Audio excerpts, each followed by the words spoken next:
Many years ago, I used to work night shift at a hotel in Myrtle Beach, South Carolina. During the season, it wasn't so bad, mostly just families and stuff. We also had security on site then too. However, in the off-season, the winter months, it was quite different. The cheap weekly rates we'd offer attracted a lot of creepy people.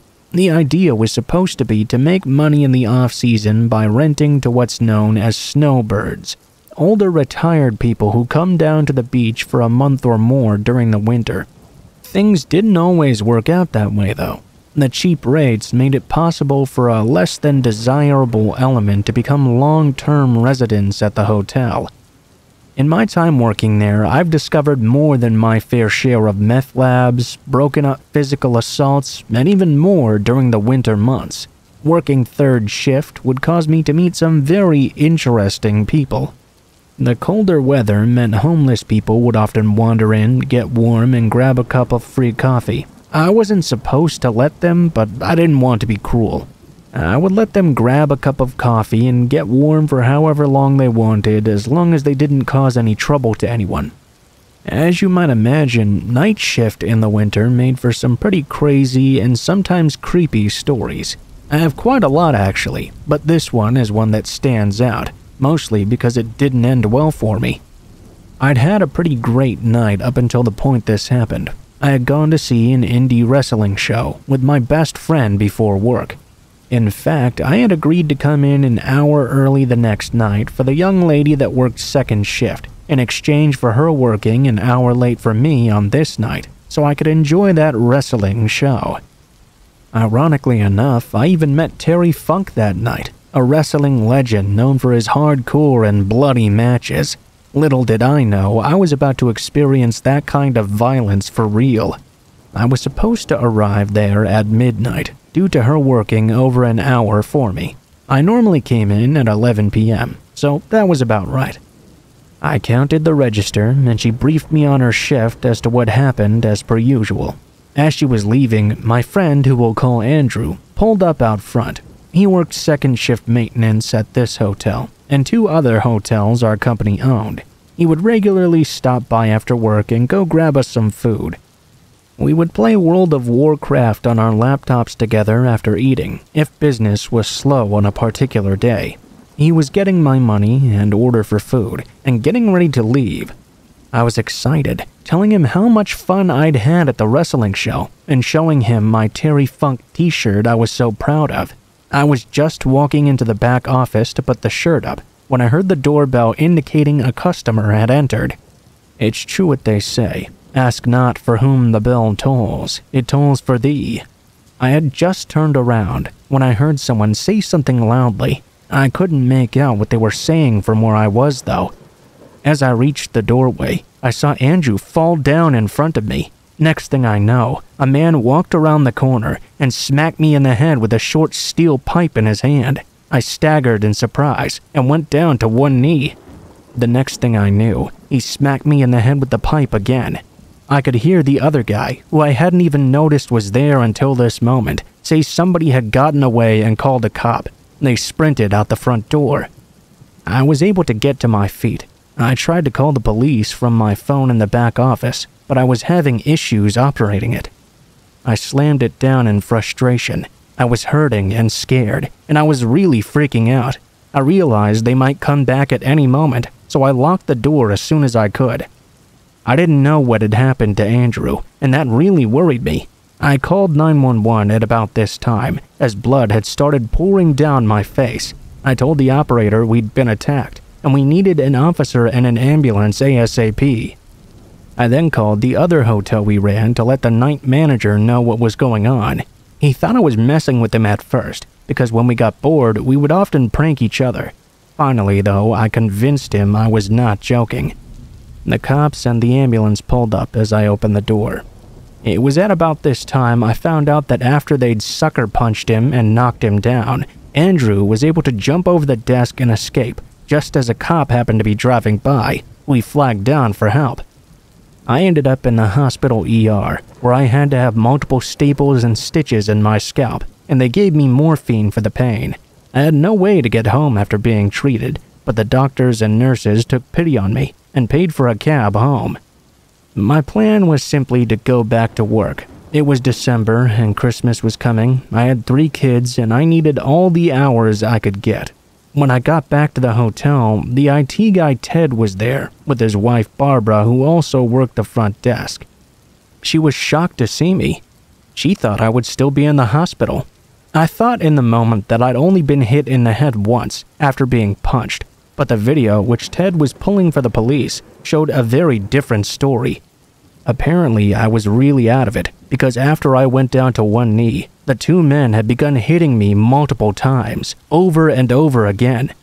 In the video, I kept trying to grab the pipe and get up for some reason. I don't even remember that, but I guess that was how I got to my feet. The man kept punching me and hitting me in the face with the pipe. That was until his friend told him Andrew had gotten away and called the cops. The 2 of them then ran out. I was given a room at the other hotel we owned and took a week off to heal. They switched me over to another property on night shift for a month, just in case those guys were after me in particular. We never found out why they chose to attack me so viciously. The police suspected it might be a failed strong-arm robbery, due to Andrew slipping away and me not going down, but it really shook me up not knowing. Even though I was at our other hotel when I came back to work night shift, I was extremely nervous. Every time the door chimed, I tensed up. I couldn't afford to quit though. As I said, I have 3 kids I'm supporting. They never caught the guys as far as I know. A detective stopped by about 2 months later when I was working second. He showed me several mugshots and asked me if any of them looked familiar, but I'd never gotten a great look at them as it all happened so fast. The video was not of the best quality, unfortunately. Even so, 2 of them looked very familiar to me. I pointed them out, and he asked me how sure I was. I told him honestly it was about 85% or so. Then he screamed at me and asked me if I wanted someone to go to jail for attempted murder on 85% certainty. I was stunned into silence. I was the victim here, being attacked for no reason, and he was yelling at me like it was my fault I was too busy being assaulted to get a good look at them. I no longer work at that hotel or on the night shift, and I'm glad because this is just too dangerous an area.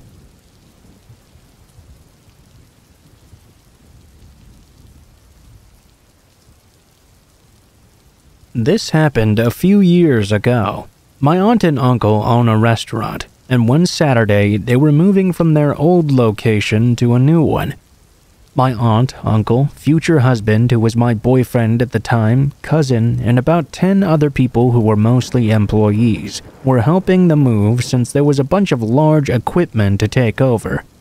We were all at the old restaurant packing things away, tying them down, when we ran out of ratchet straps. I offered to drive to my parents' house, which was about 30 minutes away, to get some more straps from my dad. Because everyone else was busy though, I had to go all by myself.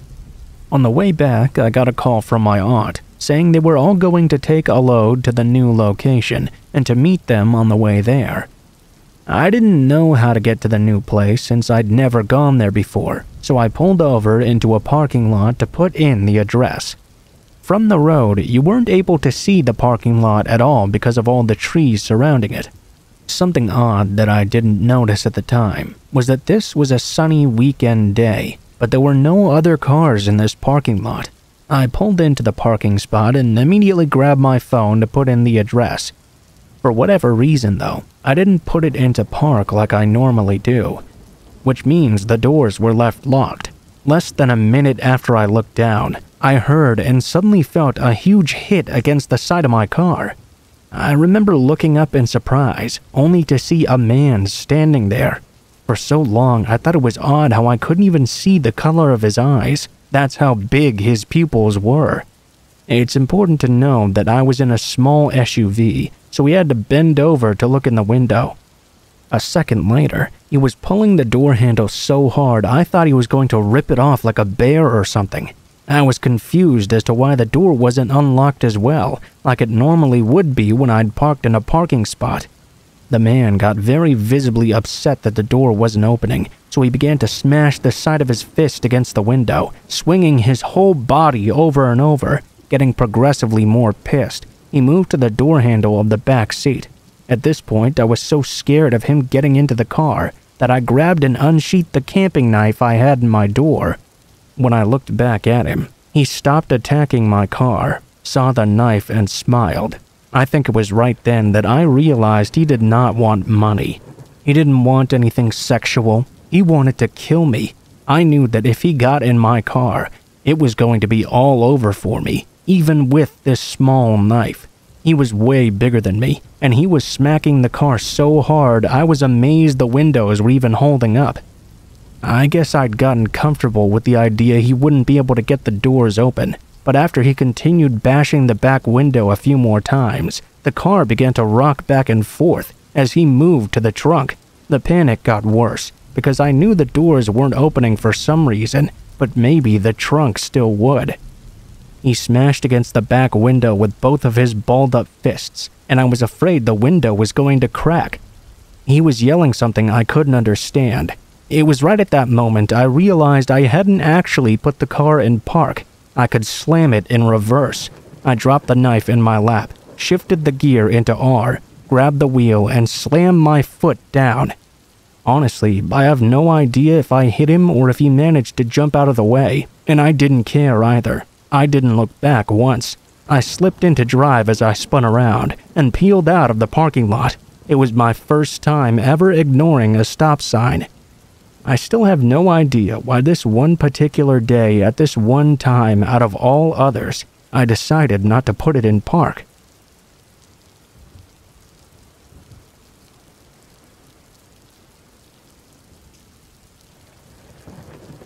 So this all happened when I was about 15 or 16 years old. It was in 2005 or 2006, I think, way before the era of smartphones.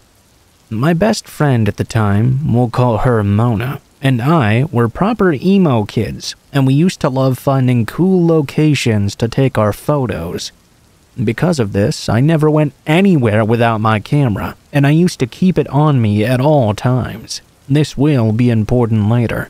My parents' garden was pretty big for a suburban house, actually. When you were sitting on the patio, you'd have a lawn on one side and a sort of jungle-ish area on the other, with some walkways going through it. I had a really strong intuition when I was younger, and I remember this one particular night when I had Mona sleeping over at my house. My dad was away in a different city for some work, and my mom had one of her friends over that night. I guess we'll call her Sarah. I just remember hanging out with Mona when all of a sudden I was overcome with this extremely bad feeling. I had this sense something was not right. Mona said she felt it too. We rushed to tell my mom and her friend who were sitting outside on the patio. I even told Sarah to not go home that night because I was scared something would happen to her on the way home.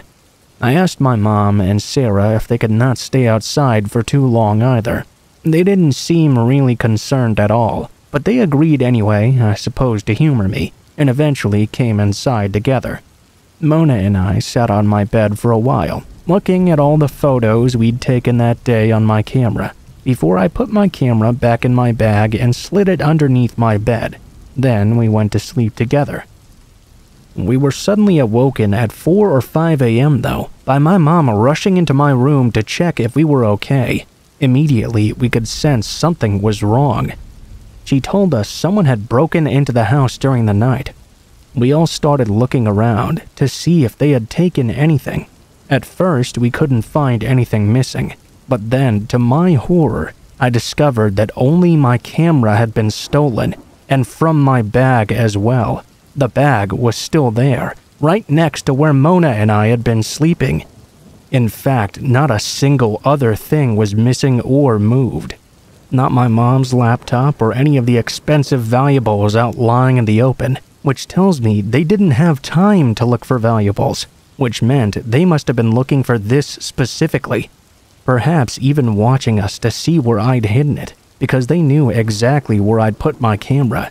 That creepy feeling we'd had all night was probably the feeling of being watched. I'm guessing whoever this creep was had been hiding in some of the bushes and watching us the entire time. I don't know what creeps me out more, honestly. The fact they were right there watching us, or the fact they were in my room, just centimeters away from us while we slept right through it. I shudder to think what would have happened if they had stuck around longer. It turns out Sarah had fallen asleep on the couch downstairs, so my mom hadn't set the alarm that night. Sarah, me, and Mona all slept through the entire thing.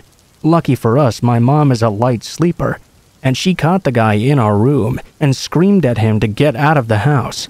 My mom is a total badass, and that's not the only time she scared a burglar off. The experience taught me to always trust my intuition and to always set the house alarm, no matter what the situation.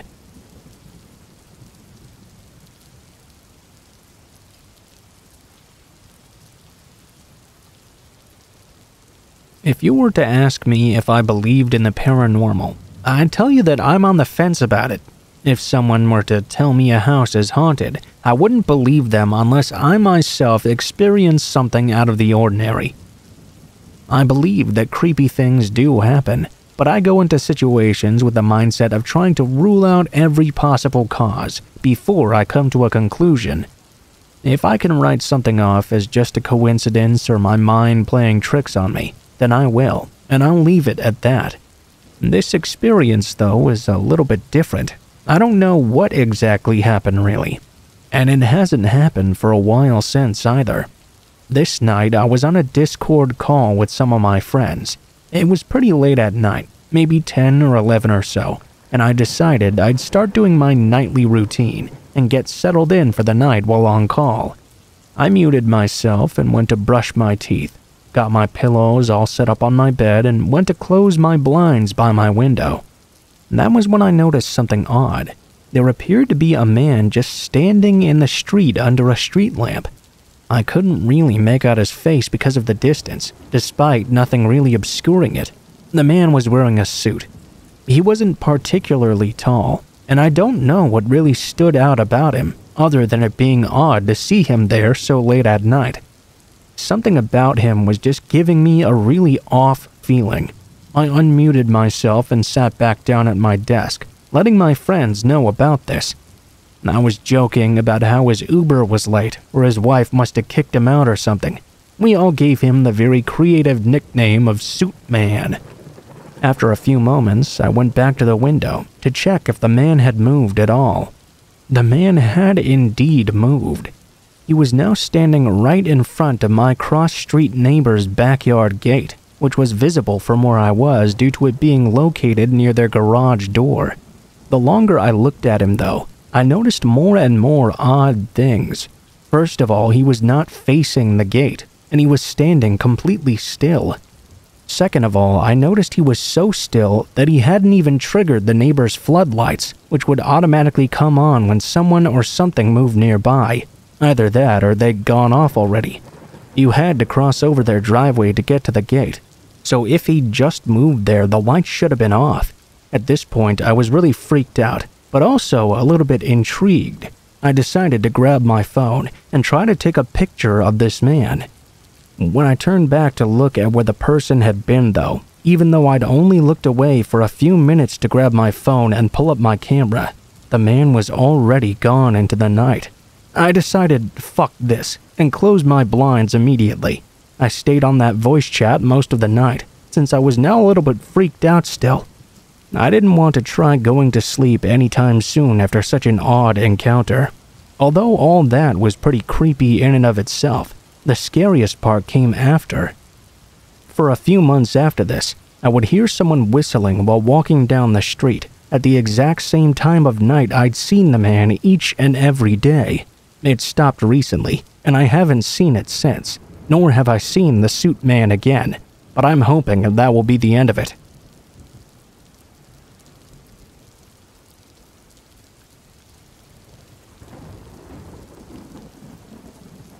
I was a toddler, no more than 3 years old, when my family and I lived in a small rented house in Vermont. There are a few things I remember about it. The spiral staircase, the large field outside, Well, my 3-year-old self thought it was quite large at least, and the cold cement floor in my bedroom. The part of the house that I was most strangely drawn to, though, was the basement. I was and still am quite a wanderer, so I didn't really mind being alone.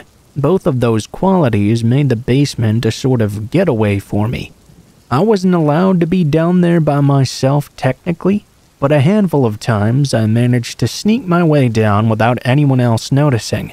I remember crawling down the stairs like they were a ladder or something, being overly cautious of falling, as I'd done so before. Sometimes while going down, I would hear this mumbling coming from somewhere in the basement, but it was too quiet for anything they said to be discernible. When I got to the last step and turned around, I would see her over in the corner. It was a sort of mannequin with blonde hair and an expressionless face. At least, it seemed to be. All I could think is that this thing looked like the mannequins from JCPenney, or perhaps Kmart. I had never once thought this was an odd thing to be there. Some basements have exercise equipment. We had a mannequin. So what? Years later, and living in a different home, I suddenly got the urge to bring this up to my mother. "Honey, why would we have a store mannequin in our basement randomly?" My mother gave me a strange look and laughed. "We've never once owned a mannequin in any of the places we lived in." I was stunned. To this day, I have no idea who that was that I saw in the basement. I just don't know what to make of it.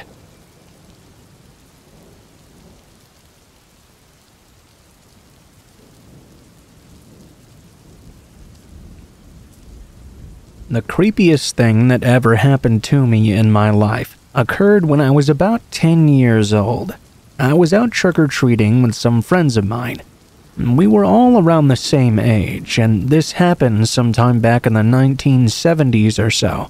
I wanted to mention that first, because it's important to know that us kids were not accompanied by any adult.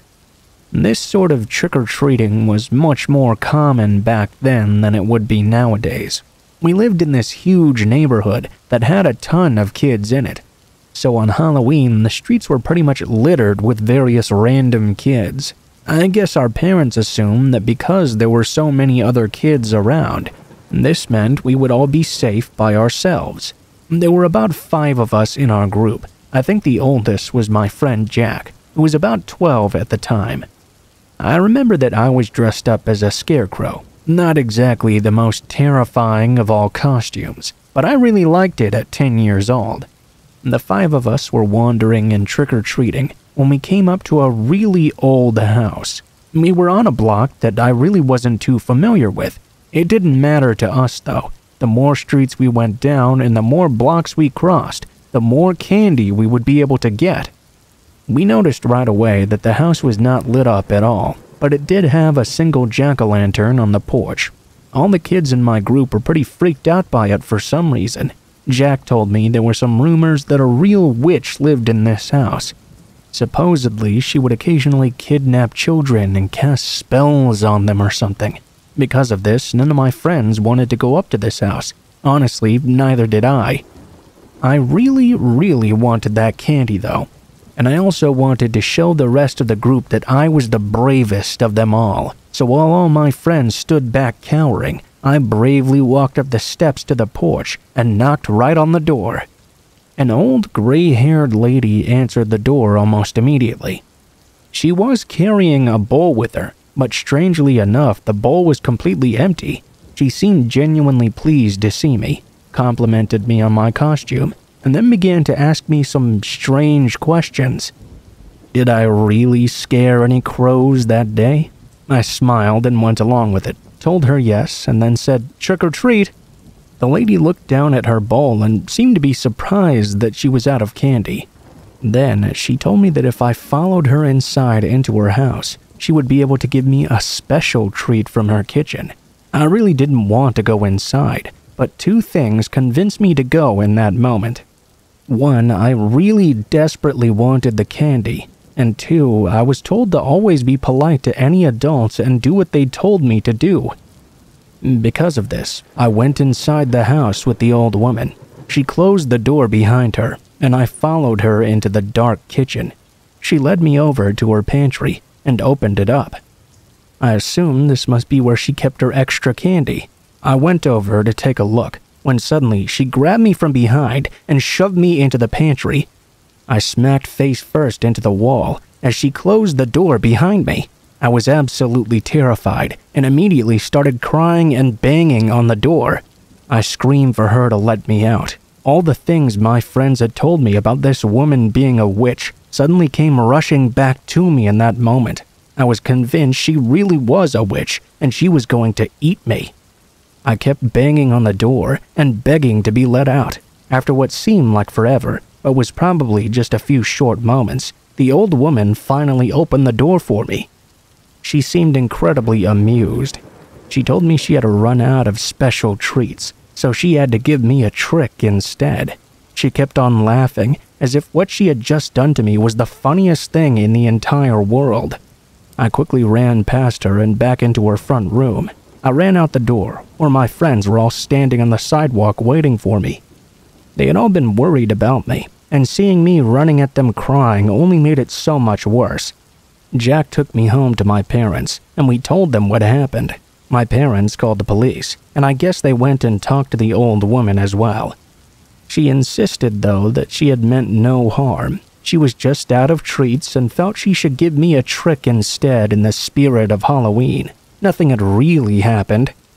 She was not arrested or charged with anything in the end, but that was definitely the scariest thing that ever happened to me on Halloween.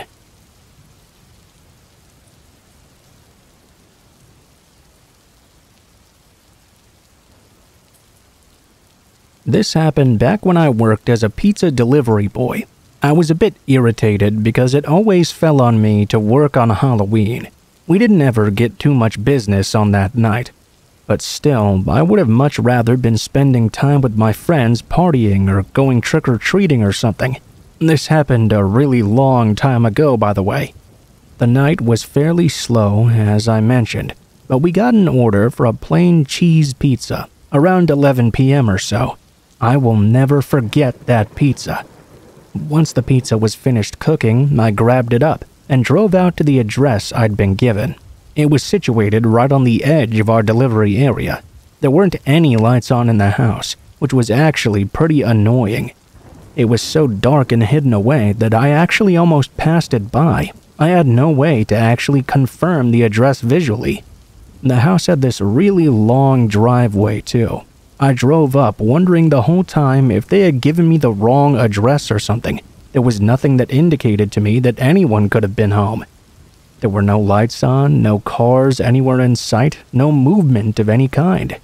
Well, at least I thought there were no lights at first. As I got out of the car with the pizza and walked up the stairs to the porch, I noticed there was actually a single jack-o'-lantern sitting there.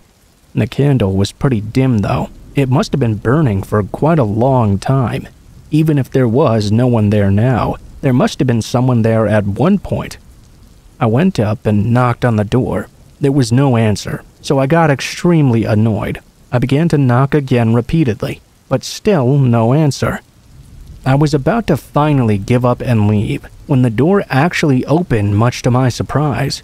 The person standing in the dark doorway was this large and scary-looking guy. I gave him the price for the pizza, and he started feeling around for his wallet. "Oh, I must have left my wallet in the kitchen. Come on in and I'll get your money for you," he said.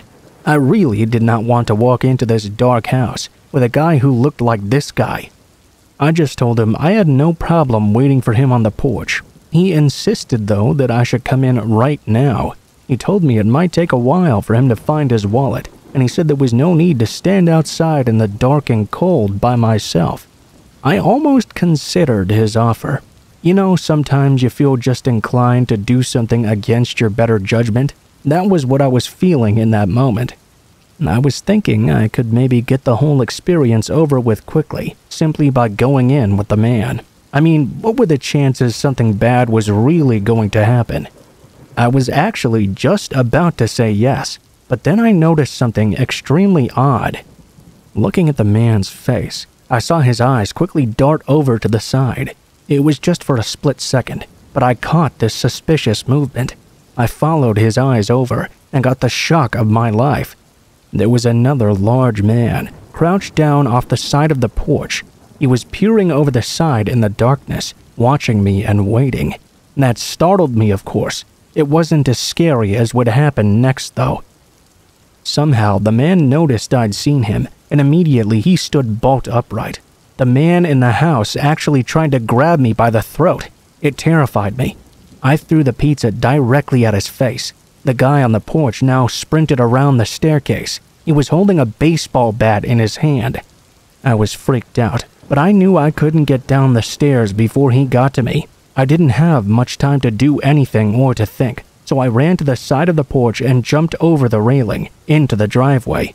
Fortunately, my car was close by that side. I quickly ran and jumped into it. Both men were now rushing down the stairs. The man with the bat was of course closer.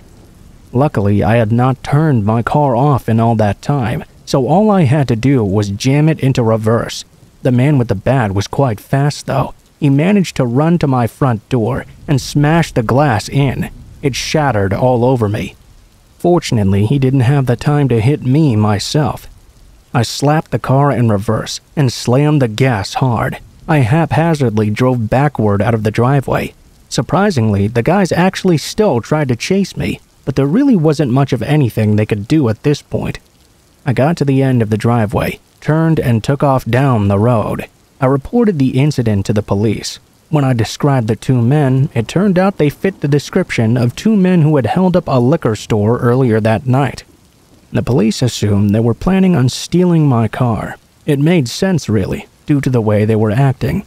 However, whatever they were gonna do to me to get the car, we have no idea. It was definitely a terrifying situation.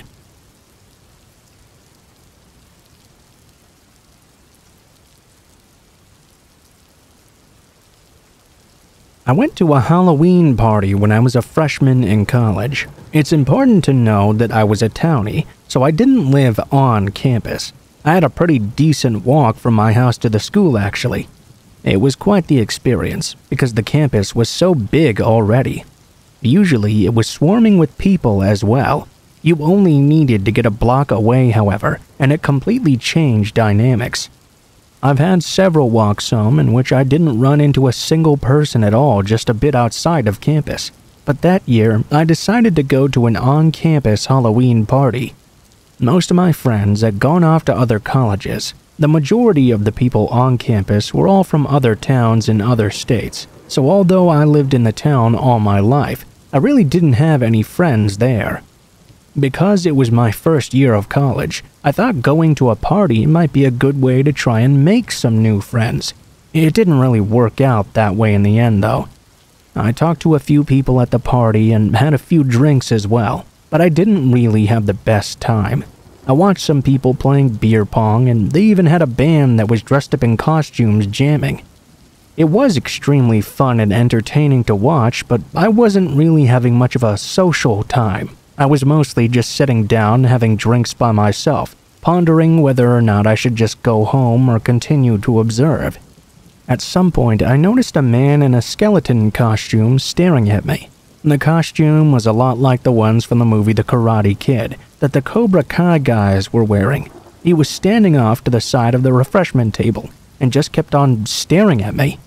Although I was there to try and make some new friends, I didn't exactly like the vibe this guy was giving off, so I didn't want to go up and talk to him. It's way too creepy when someone just stares blankly at you for an extremely long period of time. I just tried to ignore that being watched feeling. It didn't work so well, though. When I had to go and refresh my drink, I walked up to the tables. It was so creepy. He didn't say anything to me. He just kept staring at me. Have you ever had someone stare at you from just a foot away? You have to try as hard as possible to ignore them. It's so awkward trying to avoid looking at them, and painfully obvious that that's what they're doing. Yeah, that's what I had going on for me that night. This staring went on for almost the entire party. When I finally decided that this had been a bust, I decided to go home as soon as possible. I'd actually been there for several hours. I made my way out through the crowd, happy to just be away from this skeleton man. I was eager to get home. I was a bit shocked, though, that when I got out of the building, a really dense fog had descended upon the entire town. It was one of those fogs where it's difficult to even see anything right in front of you for more than a few feet away. Fortunately, however, I knew the path where I was going, and I didn't think I would have any problems getting home. I set off on my way. This is gonna sound like a pretty typical stalker story, I guess. While I was walking, I did think I could hear someone walking behind me, but every time I stopped to listen, there would be no sounds of steps at all. Every time I began walking again, however, I could swear that I heard the sound of someone else's steps matching my own right behind me. I tried not to worry about it too much. I convinced myself that it was all in my head, simply the ambiance or something. I got off campus and began walking down the foggy side streets in the neighborhood to try and get home. As I turned down one street, though, I got the sudden shock of my life. Although I couldn't make him out in the dense fog, I saw a figure standing under the light of a street lamp just ahead of me. Immediately, I knew it had to be that skeleton man. He was dressed in all black and had the same build. I could see parts of his costume sticking out from underneath his outfit. He was just standing there. I couldn't figure out how he'd managed to cut ahead of me. Panicked, I turned around to run the other way, and almost immediately ran into another skeleton man. He grabbed onto me. I thought I must have been mistaken about the person I saw ahead of me in that moment, so of course I screamed as the man kept a hold on me and tried to put his hand over my mouth. I heard someone behind me yelling and realized it must have been the guy I'd seen standing there before me. The skeleton man was startled, as he likely hadn't even known this other guy was there. He panicked and shoved me to the ground and ran off into the fog. The new skeleton helped to pick me up off the ground. Apparently he lived right there and had taken his small dugout to go to the bathroom. That's why he was standing in that place. He helped me up and made sure I was okay. It was a scary-ass experience. Even worse was the fact I couldn't really do anything about it. The guy was in a costume, so I couldn't give the police any real description of him, and because of this, he got away completely scot-free.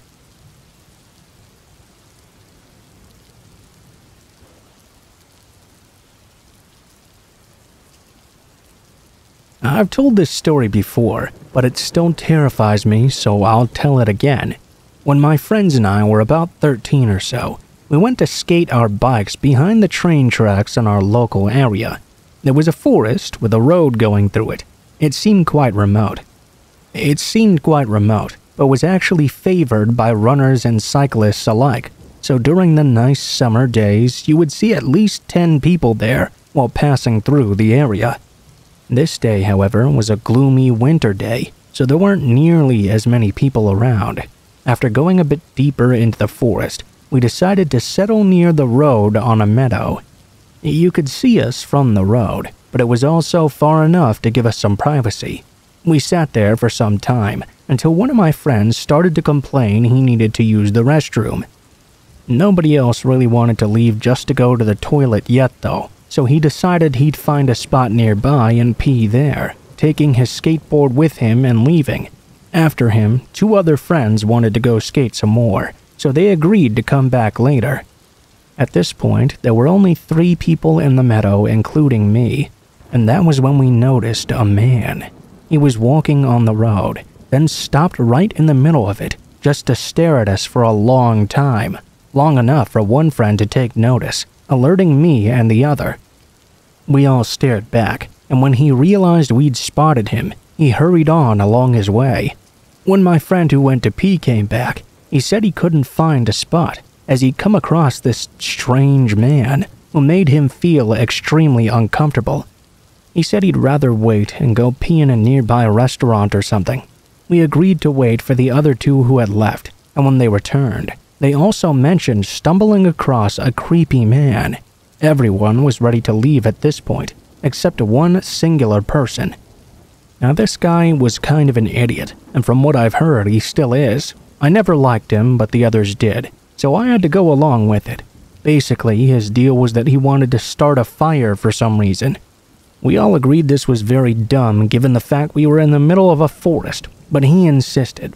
We said we would have no part in that though, and the other friend needed to pee anyway. The guy stayed behind, and the rest of us left. When we were about to cross the tunnel onto the train tracks, we stumbled across the man again. Getting a closer look, he must have been at least a 40-year-old. He was in a tracksuit and had extremely messy hair. He passed us by, ignoring us. We all stopped and waited for him to get further away. At this point, the guy we'd left behind called us. He said the fire was getting a bit too big and he didn't know what to do. We agreed to split up into 2 smaller groups. 3 were going to go back to the forest to help him with that fire, and me and my friend would go to the restaurant and wait for the rest there. We had almost arrived when we noticed the man was now following us. He was on a road parallel to the one we were on.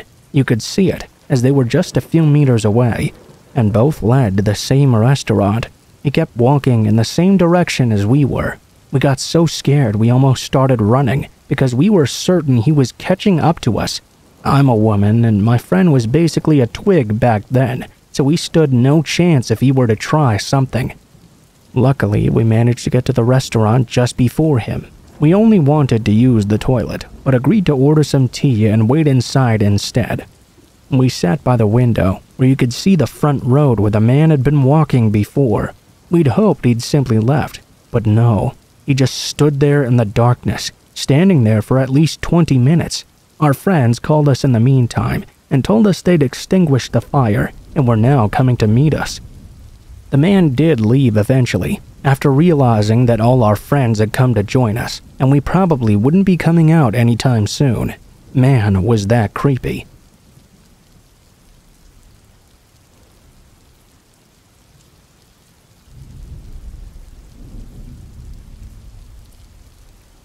I went to college in a historic mid-sized city in Florida, and at the time lived in a duplex downtown, maybe about 3 blocks from campus or so. The city is known to be pretty safe, and I lived in a pretty decent area with large historic homes near me. It took place about 3 years ago. A little backstory that will become relevant. The duplex I lived in had a front door that locked, and then both the upstairs and downstairs units had their own locking door as well. I lived downstairs and had 2 roommates, but this specific night only one of my roommates was home. We knew the girls that lived upstairs, but really only spoke to them in passing. When they moved in, we emphasized how important it was to us for them to keep the main front door locked at all times. They always made sure to do a really good job of doing so. So, me and my roommate are in for the night, knowing the front door is locked and smoking a few joints. At some point, we hear a knock at the front door and quickly realize the girls upstairs must have ordered a pizza. Later on, we came to find that they'd forgotten to lock the front door again after receiving that pizza. So, we finally go to sleep in our own rooms. Since I had a queen bed, I would often sleep with my phone and laptop right next to me in my bed.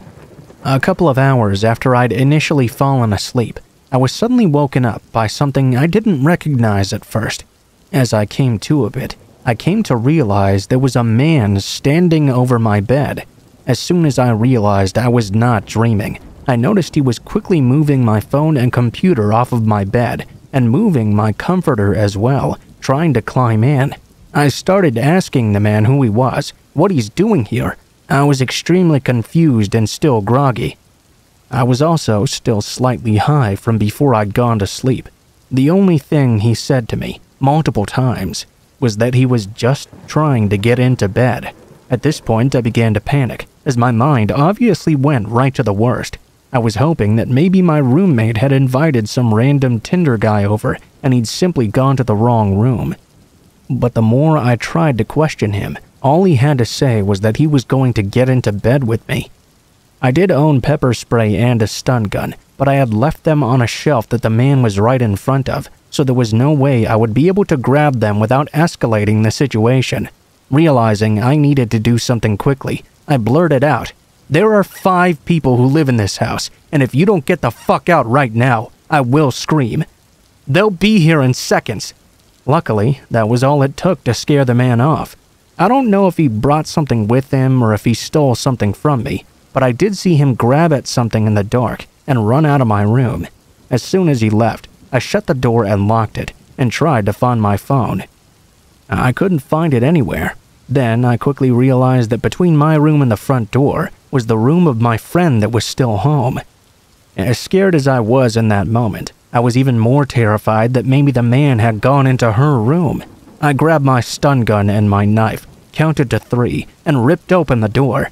I burst into my roommate's room, only to find her fast asleep. There was no evidence of the man still being around.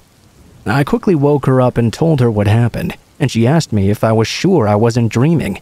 I even began to question myself until I walked out of her room and saw our front door wide open.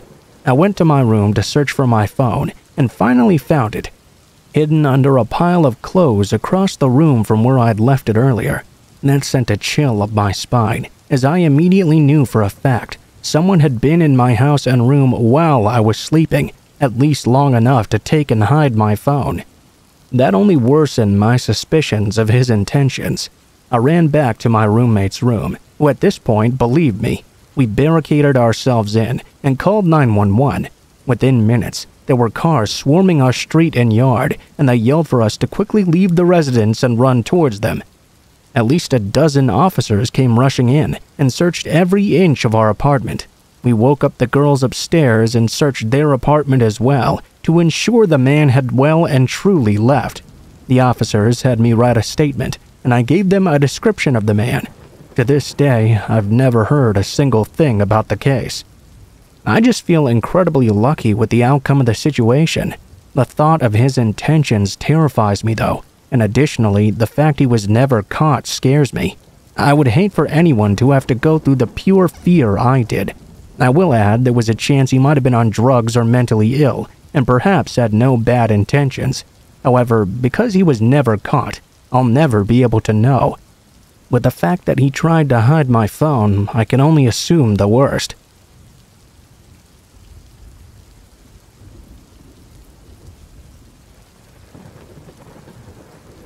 So I'm a pizza delivery girl. Easy enough. I was at work around 9:30 p.m. when this guy called in using a very whispery, breathy voice. I did my usual. "Thank you for calling Pizza Hut. This is Karen. How are you doing tonight?" After the usual exchange of small talk, I found out he was ordering for delivery. He was a new customer, so I had to put in all of his information fresh. I didn't notice anything weird initially. He told me he had a coupon for a pizza and asked if I could give him the discount. I told him I had to grab my manager so we could take care of that for him. He asked for me specifically to take care of him after I came back from dealing with my boss. I discounted him for his coupon and he thanked me. Here's where it started to get weird. He stopped me mid-sentence and told me I had a very nice-sounding tone of voice and he just loved to hear me talk. "You should be a disc jockey," he said.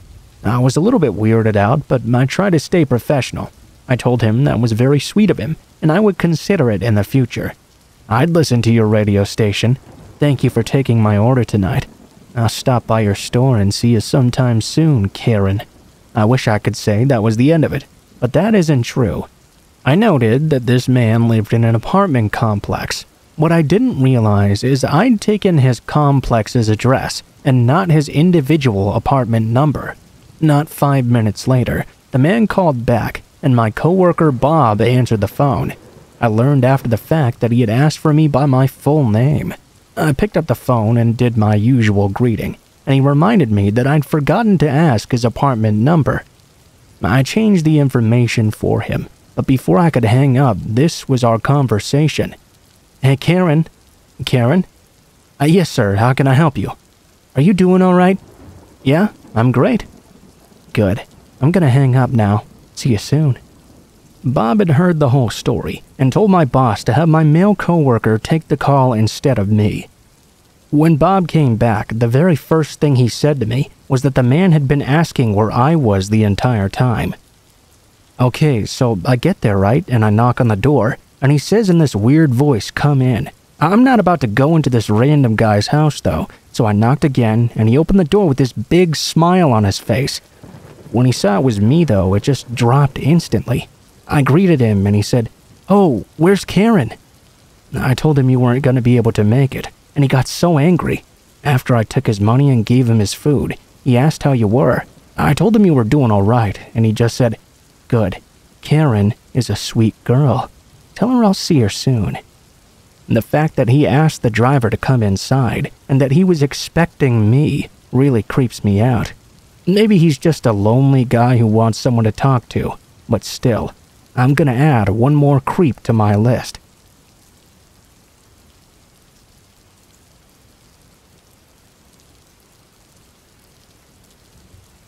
I wanted to tell you the story of a friend of mine named Angel.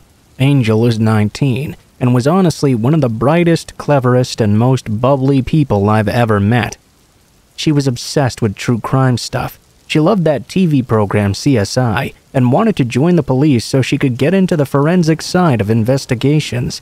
She loved the idea of using science to catch horrible criminals, but we never thought she'd end up being the victim of one herself. She had everything going for her in life, but then she met her ex-boyfriend Jay, and we saw a change in her right away. Jay made everything about him, and he abused Angel physically and mentally until she made everything about him too. She was miserable with him, but kept talking like he was just a tortured soul who needed a girl like her in his life to help fix him. We had to intervene time and time again to get her to see what a scumbag he was, who'd never be good for anyone. He was only ever interested in himself. It took ages to do this, but we finally managed to convince her to leave him. She told us all in a group chat that she'd finally told him they couldn't be together anymore. We were all so proud of her, but she also said that she was terrified of something he'd do to get back at her for this. As much as we knew that her dad, Patty, would never let anything happen to her while she was under his roof, we knew that he also couldn't protect her all the time. We knew that Jay was terrified of Patty himself, as they'd almost gotten into fights a few times before. Patty was way bigger than Jay and could easily beat the life out of him if it came to it, so he always stayed away from the house, just not far enough. I remember the day we found out that Angel was in the hospital. We were all hoping it wasn't anything serious, but then we heard she'd been hurt in a very serious incident. She'd fallen out of a van that was going down the highway somehow. We all just knew Jay had something to do with it. As it turns out, Jay had recruited the help of one of his friends. They'd waited in a van near Angel's house, waiting for her to come out. When they spotted her, Jay ran out, picked her up, then carried her to the van and threw her into the back of it. We still don't know what exactly went on inside that van.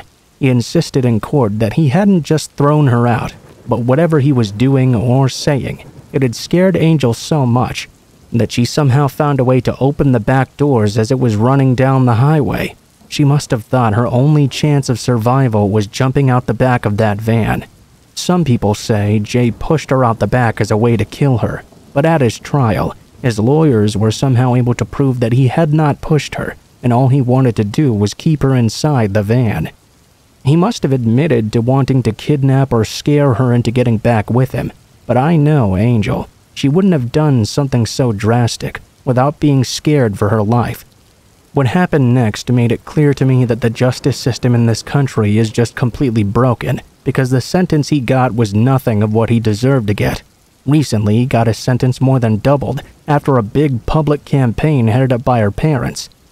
That's all good and everything, but it still feels like nothing, because Angel's life is basically over now. She suffered serious head trauma after falling and being pushed from the back of the van, and now doctors think she'll be potentially disabled for the rest of her life. We don't know if she's ever going to walk, talk, or eat by herself ever again. Basically a death sentence. But the sentence Jay originally was going to get? Just over 4 years. Can you even believe that? This guy kidnapped his girlfriend, might have actually thrown her out the back of a van going 60 miles per hour, basically ended her life, and he was going to get out of prison in just 4 years. That's nothing. The driver of the van basically didn't get punished at all. and he also deserves to be in prison for the rest of his life. Angel once told me about a law in America where if someone dies while you're committing a crime, your charge automatically gets turned into murder. I personally think we should have something like that here too. It would make people think twice about doing things like kidnapping or drunk driving or anything that could end up ruining someone else's life. This happened 2 years ago now, but honestly, it feels like just yesterday that we found out Angel's life was over.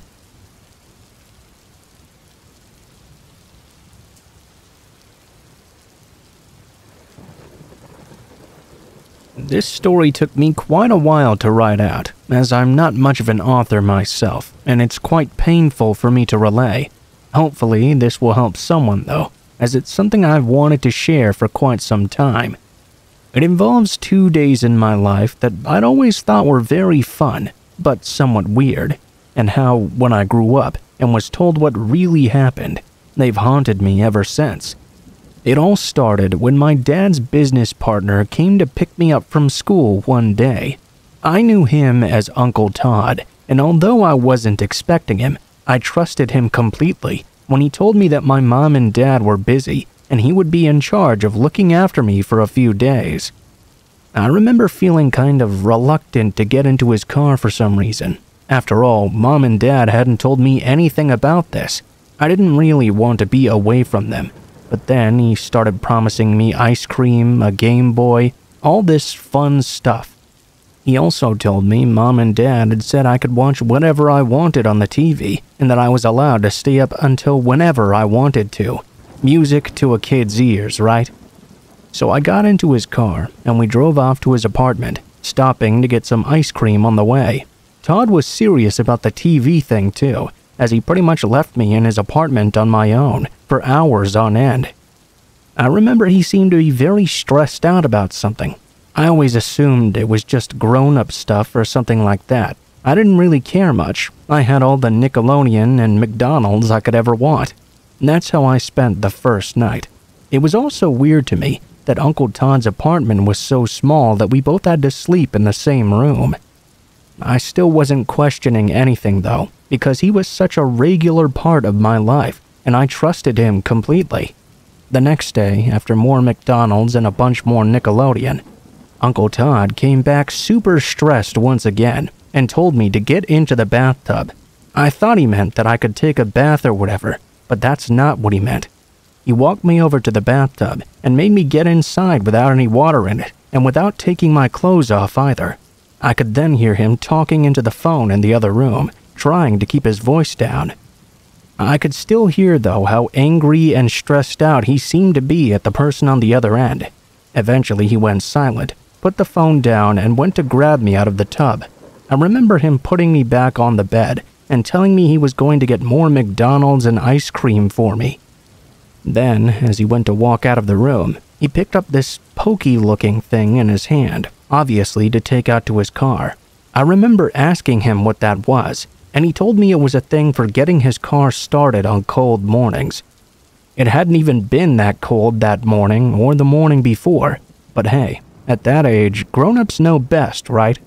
Anyway, a few hours later, he drove me back to my parents' place, and they gave him a present for looking after me while they were gone. My mom and dad seemed really happy to see me, and I was really happy to see them too. They said they missed me, and I missed them a bunch as well. I didn't really think any further into it than that. It was only when I was all grown up that I was finally told what actually happened. You see, Uncle Todd and my dad really were business partners, but my dad was not exactly a good or honest person. He'd actually stolen a bunch of money from their business out from under Todd's nose, and he'd actually tried to rearrange some accounting so Todd wouldn't notice either. But Todd did notice, and he got very angry about this. He told my dad to give it back, or he was going to call the cops. My dad told him he'd already spent the money, and if he called the cops and got him thrown in jail, he was never going to get it back. Pretty scummy, I know, but my dad is generally an awful person all around, so I won't go too far into that. Either way, Todd turned out to be way more of a psycho than my dad figured, because instead of calling the cops and getting him arrested, he came up with another plan to get his money back. That's how he ended up showing at my school and convincing me to get into his car. My dad tried to give Todd all these promises that he'd pay him back and get all squared off, but Todd wouldn't believe him. He wanted his money back and he wanted it soon, so he grabbed me and let my mom and dad sweat it out for a day. He told them that if they didn't give him the money in 24 hours, he was going to kill me. Not exactly the best plan. But like I said, Todd was kinda psycho. He fed me McDonald's, gave me ice cream, and let me watch as much cable as I wanted to keep me from leaving what turned out to be the motel room. That's why, for the longest time, I thought motels were places people actually lived, and not places where people only rented a room for a few days or whatever. Then there's the whole bathtub thing. Todd put me in the bathtub that day and brought an ice pack because he was going to torture me while making my parents listen on the phone. That was what made them finally break, and they ended up selling a bunch of things and doing other shady stuff in order to get 10 grand worth of cash together in the space of a day. When they called to say that they had the money, Todd finally took me back home and grabbed the cash, which I'd thought was a gift for taking care of me, and then we never saw him again. Mom and Dad got a divorce not long after, which was sad, but a few of my friends' parents had gotten divorces too. I knew it was a thing that moms and dads occasionally did. I had no idea it was because of all the stealing and the kidnapping. It was also because Dad basically refused to go to the cops about what happened because he was too scared of going to jail himself. My mom just completely resented him after that. She also told me my dad told her if she tried to press charges against Todd, he was going to tell the cops she was in on the scam or whatever, and she would end up catching charges as well. Sometimes I think she might have actually been part of it, and that's why she didn't go to the cops right away when she found out Todd had taken me. I don't know, a lot about the story doesn't add up, but since I don't see my dad anymore, and my mom is the only member of my immediate family I'm close to, I don't exactly want to confront her about it. So, yeah, that's the story of my super messed up family, and how one of the weirdest, most fun times in my childhood turned out to be something completely horrible and kind of traumatic, honestly. In hindsight, it seems really scary, because I had no idea what was happening. It all seemed completely innocent, but I was minutes away from something out of a living nightmare, with my Uncle Todd doing all kinds of evil stuff to me in that bathtub, making me scream into the phone for my parents to hear.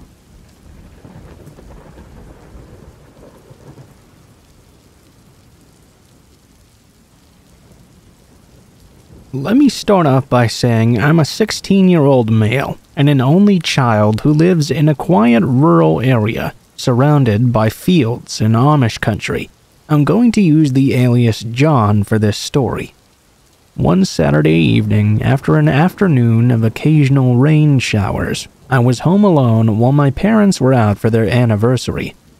They had just recently left to go out when I decided to take a walk now that the rain had stopped for I don't know how long. I go into my garage, slip on my shoes, and head on out our sliding back door in our kitchen. The backyard was large and fenced in, as we used to have some dogs. There was a gate in the fence just off the patio that leads to our underground swimming pool, then another that leads into the side of our yard. I exited through there and headed down to my driveway and onto the road. I was out for maybe an hour or so when I finally returned from my rather simple exercise of walking up and down the road while waving to any friendly neighbors I saw. I walked towards my side yard when I noticed that the gate I'd exited out of earlier was still open. I must have forgotten to close and secure it, I thought to myself. It was a bit windy that day, so perhaps the wind had opened it up because I'd forgotten. Oh well. I headed through the gate, through our pool area, back onto the patio, and in through the sliding glass door. Later on, as the night began to set in further, I had just finished baking and eating half of a frozen DiGiorno stuffed crust pepperoni pizza when I heard one of the fence gates slowly creaking open. Obviously frightened, I thought at first maybe it was my mom or dad coming home early. They'd always call me when they were on their way home from wherever they were at though, so that surely couldn't have been it. I ran throughout the house and locked every door and window. I waited and listened in my kitchen for any further suspicious sounds. After about 5 minutes of not hearing anything else, I thought maybe it had just been my imagination, or maybe I'd again forgotten to lock the gate on my way in, and the wind had blown it open again. I decided to quickly head outside and check it out. By now, it was completely dark and cloudy, so I grabbed a flashlight out of a drawer in the kitchen and crept out the front door. Once I was out on my driveway, I shone my flashlight down the side yard towards our shed. Okay, nothing there. So far, so good. I walked down the side yard slowly and was pointing my flashlight in every direction, keeping myself aware of my surroundings. Once I finally crept up to the gate, I saw it was wide open. Must have forgotten to lock it again, I thought to myself. I face-palmed. I shut it and locked it, then turned around to head back towards my driveway. All of a sudden, though, I noticed something out of the very corner of my eye in the darkness. My heart dropped as I shined my flashlight quickly towards my backyard and caught a glimpse of the backside of somebody walking behind my shed. From what I saw, I could make out that this was a person with dark hair wearing a black hoodie and sweatpants, and they appeared to be carrying something in their left hand. I could just barely make out what appeared to be the blade of a knife or some sort of small, sharp instrument. At this point, I didn't know what to do. I didn't know whether to confront this person or go inside and call my parents. I stood frozen for a few seconds, hand trembling, as I finally decided to call my mom. After 2 rings, she picked up. "Hello, John. You need something, sweetheart?" she asked. I felt a bit more comfortable now. "Yeah, Mom, I think there's someone in our yard," I said, taking a deep breath. My mom gasped, and her voice got a bit frantic. This was the first time something like this had ever happened. "Where are you now?" I continued looking out towards my shed, now lit up by the flashlight. I could no longer see the person anywhere. "I'm out on the driveway. I heard the gate open and went outside to check it out. I saw someone. He was walking toward the back side of the shed and carrying something. I think it's a knife or something like that." My mom gasped again, and this time I heard my dad ask what was wrong. She told him what happened as I stood there and eyed for any movement. "We're heading home right now. Call 911. Don't go chasing him or anything stupid like that." "All right, Mom. I'm going back inside right now." After exchanging our farewells, I turned around to rush back into the house. Once I turned the corner to head back to my front door, though, I saw somebody walking down the road right in front of me. My heart sank as I stood there in shock, ready to flash my flashlight at whoever this was. The person stopped walking and stood still for a couple of seconds before slowly turning their head in my direction. They must have heard me walking as well. I instinctively whipped the light up and shined it at the person's face. It was a male, I don't know how old, dressed in a black zip-up hoodie and black sweatpants. No doubt it was the same person I'd seen behind my shed. I could only see one of his eyes, as the other was completely covered by something. He looked at me with this blank, expressionless face. It almost felt like he was glaring directly into my soul. This time, I didn't see his knife, but he did have his hand in his hoodie pocket. Without a single word or facial gesture, he slowly began to walk backward before turning around and continuing down the road. After a few seconds, I ran up the road in front of my house and peered down it. I didn't see him anymore. He must have entered someone else's yard. I ran back inside and waited for my dad and mom to get home, as I called police in the meantime. Once a state trooper arrived, I told them everything, from the gate being fondled with to the encounter I'd had with him in front of my house. The trooper told me there had been several calls in the past few months about a person matching that description I gave them, being spotted in several different areas, acting very suspiciously. That interested me greatly, I must say. I tried to ask him more about it, but he declined to answer. Once my parents arrived, they talked with the trooper a bit before he finally left. Afterwards, my parents and I talked about what happened before sitting down to watch a movie, which made us all fall asleep together. Nothing much changed after that night, though. I still live here, and my parents still let me stay home alone, but we've gotten a home security system just in case, and I'm more vigilant whenever I'm by myself.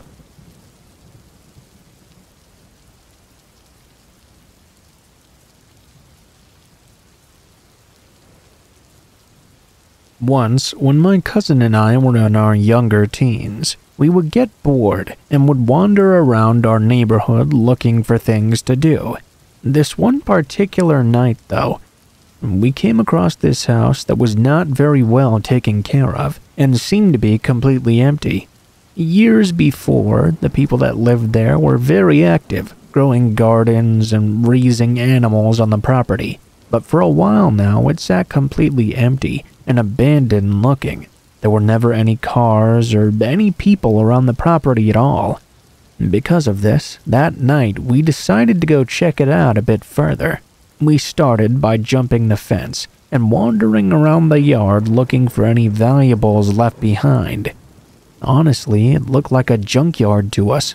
We wandered over to this empty camper and walked inside. We looked in through the cupboards, peeked through the doors, and checked under the cushions, but we couldn't find anything interesting. Suddenly, we heard a small thump behind a garbage can. We were shaking and didn't dare to check what it was in that moment. Out of nowhere, a black cat jumped up and out of the camper.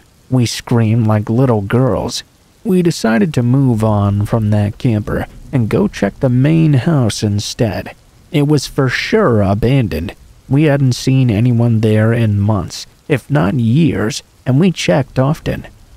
We tried the front door, but it was completely locked and boarded shut, so we moved around to the side and tried the windows as well. They too were locked. Next, we tried the back sliding door, and to our surprise, it actually opened. Only a few inches though. There was a stick on the other side wedged between the wall and the door, so we had to reach in to try and move it out of the way. My cousin was already shaking and just wanted to go home. We'd gotten so far already though, why not have a simple peek? I wedged my head and arm inside and reached in for the stick. I just barely couldn't grab a hold of it. I pushed harder and further, trying to reach. Just then, I heard a deathly scream, louder and more high-pitched than anything I'd ever heard. I heard a thumping rushing down the stairs. There was an old lady, not walking, not running, but charging at me. She'd come out of literally nowhere, and with no warning at all. I tried to pull myself out, but I was completely stuck. My cousin abandoned me. He was already scared enough.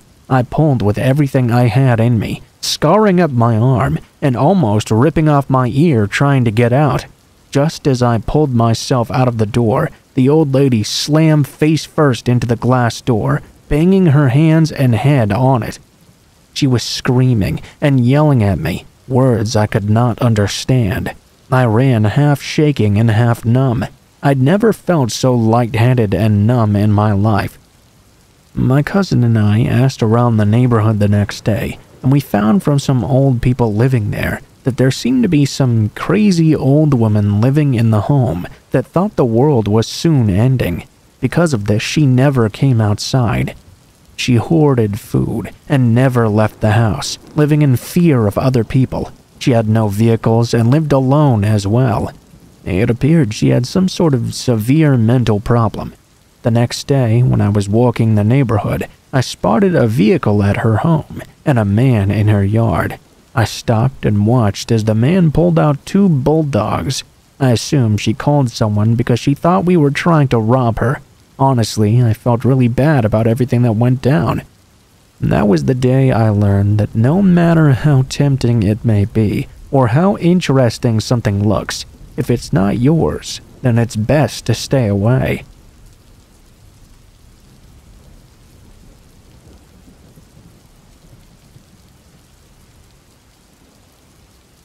This story is about a bad experience I had when I went camping on the beach in the summer with my boyfriend.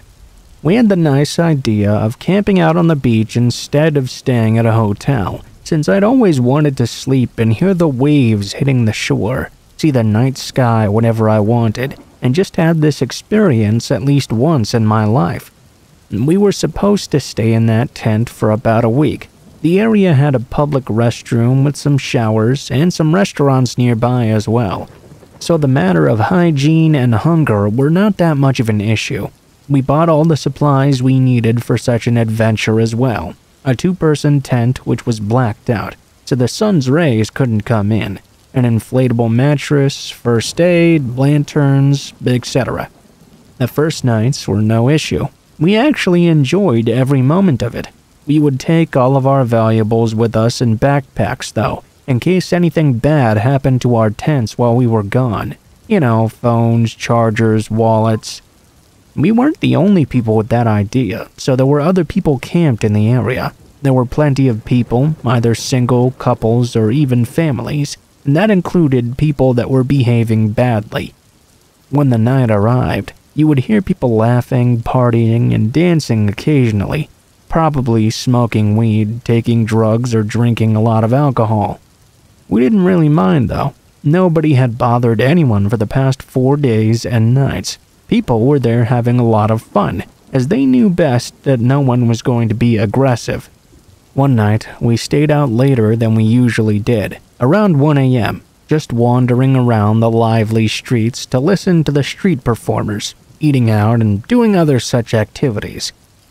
That was when we stopped at one such street performer's corner, who seemed to have quite a lot of people circling around him and listening to his music. We realized soon, though, that he was not the main character people were gathered here for.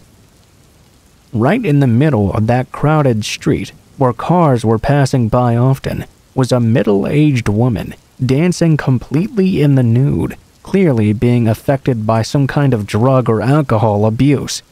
She was completely incoherent. She would randomly expose herself to people while dancing to the music, despite the disgust of everyone around. We didn't look that much into it. We weren't really interested.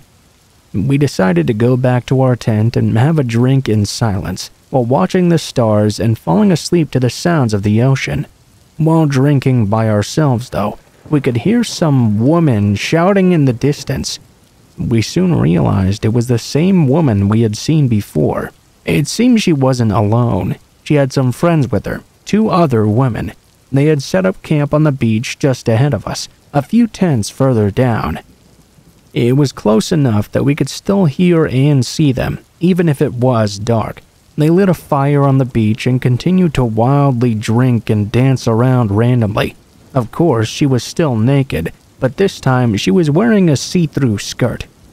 She even went and dipped in the ocean for what seemed to be an eternity. I just remember thinking to myself, how can she not be cold? It must be freezing out here. My boyfriend just shrugged and told me not to pay attention to this girl. If we didn't engage with them, they wouldn't engage with us either. I did as I was told, but even so, I could feel their eyes watching us. Putting those thoughts aside though, we decided to head to sleep early. It was a beautiful night and the air was warm. We decided not to close the tent completely, just zipping the mosquito cover so the air would still circulate inside and the sun would shine in the morning to wake us up early. I don't recall how long I'd been sleeping for exactly, but I remember suddenly being woken in the middle of the night by steps circling our tent and a woman's voice humming a song softly. The tent was not very thick, and you could hear everything outside of it. I was too afraid to look out. I was too afraid to even change my position, as I didn't want to indicate to whoever was outside that I just noticed their presence. All I could do was lay down and look out through the mosquito cover. All of a sudden, though, I heard the footsteps stop just above where my head was, and a voice whispering through the walls of the tent. "Don't be afraid. I'm just going to sing you a lullaby." The footsteps began to rapidly circle the tent. I could see feet in front just passing by, noticing the very familiar long see-through skirt billowing behind her. I stayed awake in terror, and the next morning we packed our tent in a hurry and moved to a different area, as far away as possible from that woman and her friends.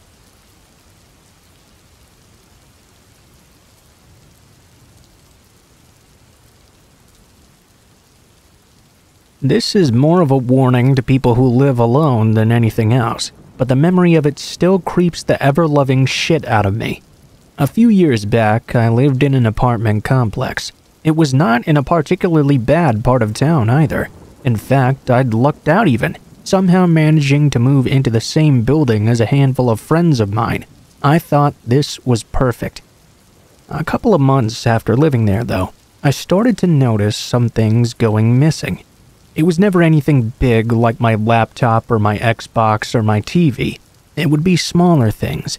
An iPod, a disposable camera, a couple of other small things just vanishing here and there. I'd often knew I'd left them out in the open on the counter or something, but then they'd just be gone. I figured I'd just misplaced them, because again, they were fairly small items. A few times I'd get ready to leave, only to find my bottom lock already locked. Now, personally, I don't put much stock in doorknob locks. They're fairly flimsy and easy to pick anyway, and not really worth the effort. I only really ever use deadbolts and the like. When people would come over, I'd close the door behind them, and lock the deadbolt, of course. That was a reflex, even when I was home alone. That part of the door would be locked, but I'd never lock the knob itself. I just felt safer that way. The deadbolt had no keyhole on the other side of the door for someone to pick or anything like that, after all. 3 times I noticed the doorknob was locked when I went to leave the house, even though I myself never used it. I rationalized that perhaps when going to lock the deadbolt, I just locked that too out of instinct. I mean, what else could it be? Well, one day, after living there for about 7 months now, I'm just sitting there in my living room when I hear some shuffling by my front door. Since my apartment was a 1-bedroom and fairly small, I could easily hear this through the walls. I got up and moved a bit closer, standing maybe 4 feet away from the door. My heart immediately sank as I watched the doorknob begin to twist ever so slowly. It turned and turned, and then the door pushed in, only to be stopped in place by my deadbolt. At an agonizingly slow pace, the person on the other side of the door pulled it closed. They clicked it softly shut, and I watched and listened as they slid a key into my lock and locked the doorknob themselves. I didn't know what to do. Have you ever seen something that just restarts your brain? It's so unfathomable that you just can't take in any more information in the moment. That's exactly what this was. I wish I could say I snuck up to the door and banged against it, scaring the shit out of whoever was on the other side. But of course, that's not what happened. I didn't do anything because my brain couldn't actually comprehend that someone with a key was trying to get into my apartment while I was still home. The only thing that had saved me in that moment was my deadbolt. And before anyone suggests it was one of my aforementioned friends or my husband with a spare key or something, no. I had the only 2 copies of my key because my husband was deployed at the time. Not even my family had a spare. Everything sort of snapped into place after that. Someone had been sneaking into my apartment, stealing my shit and doing God knows what while I was gone, then locking the door behind them. They'd attempted to do this while I was there, too, locking my doorknob. How many times had they been in my apartment when I wasn't home? There was no way for me to know, because like I said before, I can't lock the deadbolt from outside. Logically, I knew it had to be someone who worked in the office, a maintenance man most likely, but since I hadn't looked through the peephole in that moment, I couldn't figure out which of the 4 guys who worked there it was. Crazily enough, about 6 months after finally moving out, a friend who still lived there told me that all of the maintenance men had been fired because all of them were reported for creeping around apartments and suspected of stealing as well. While this might not be outright terrifying like some stories, it's still pretty scary. Another reminder to always lock your doors in multiple ways, even when you're already home.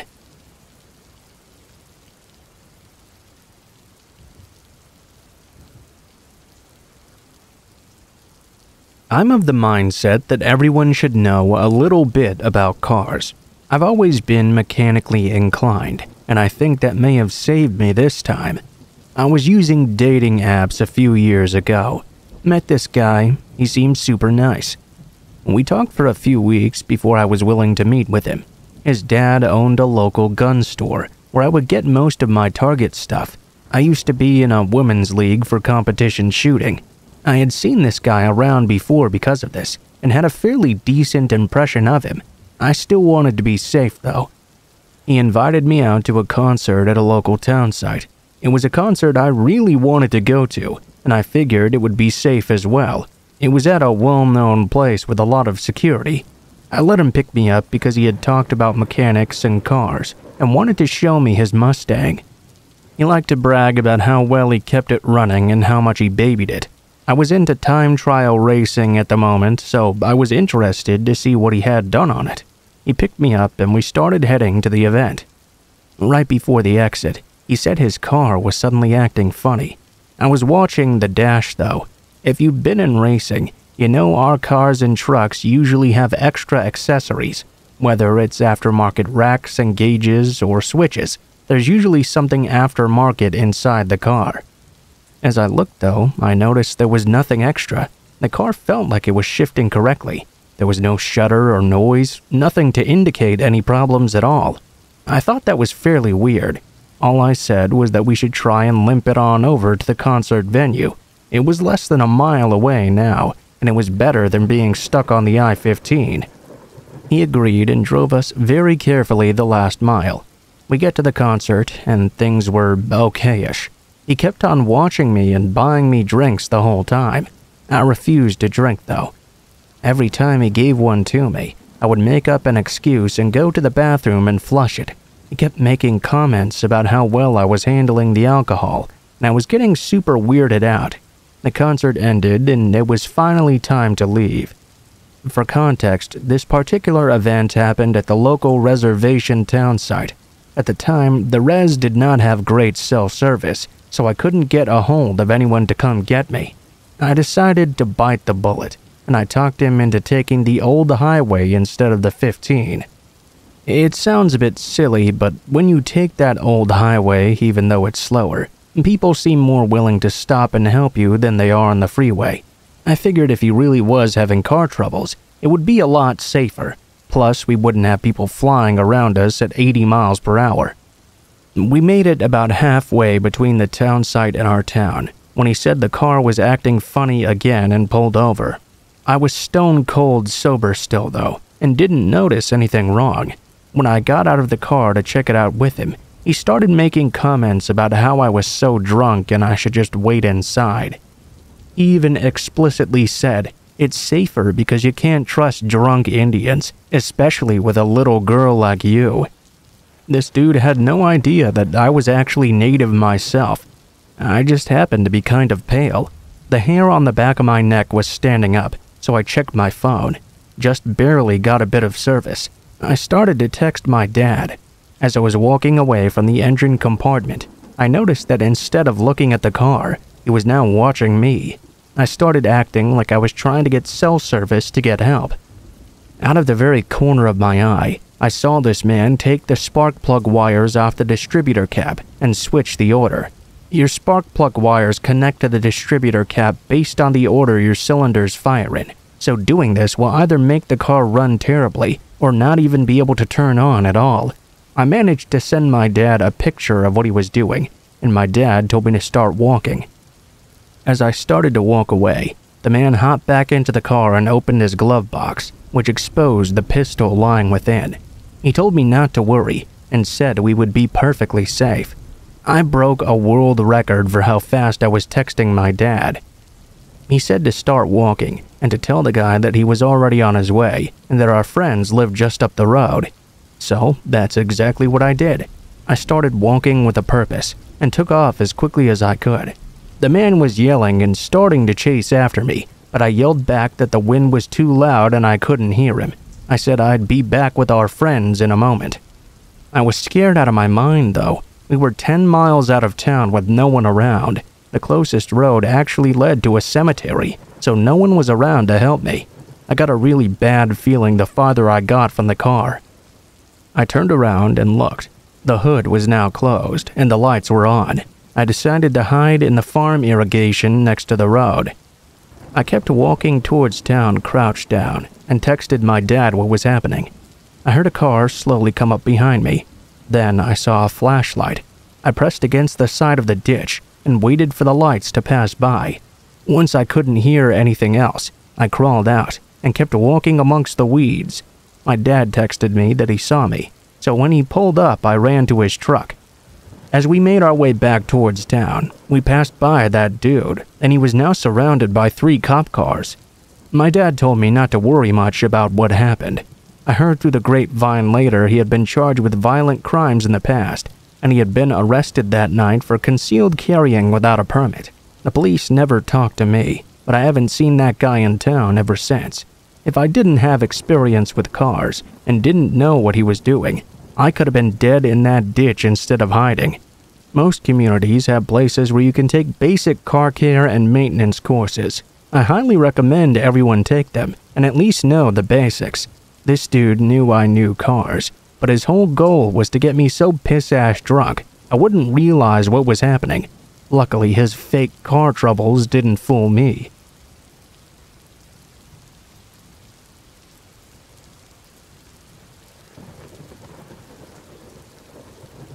My family and I went on a trip to the Hocking Hills area of southern Ohio just a few weeks ago. There was a place I always wanted to visit, the abandoned ghost town Moonville Rail Tunnel. I had never been to this area, so I didn't know what to expect. I did know it was pretty deep in the woods though.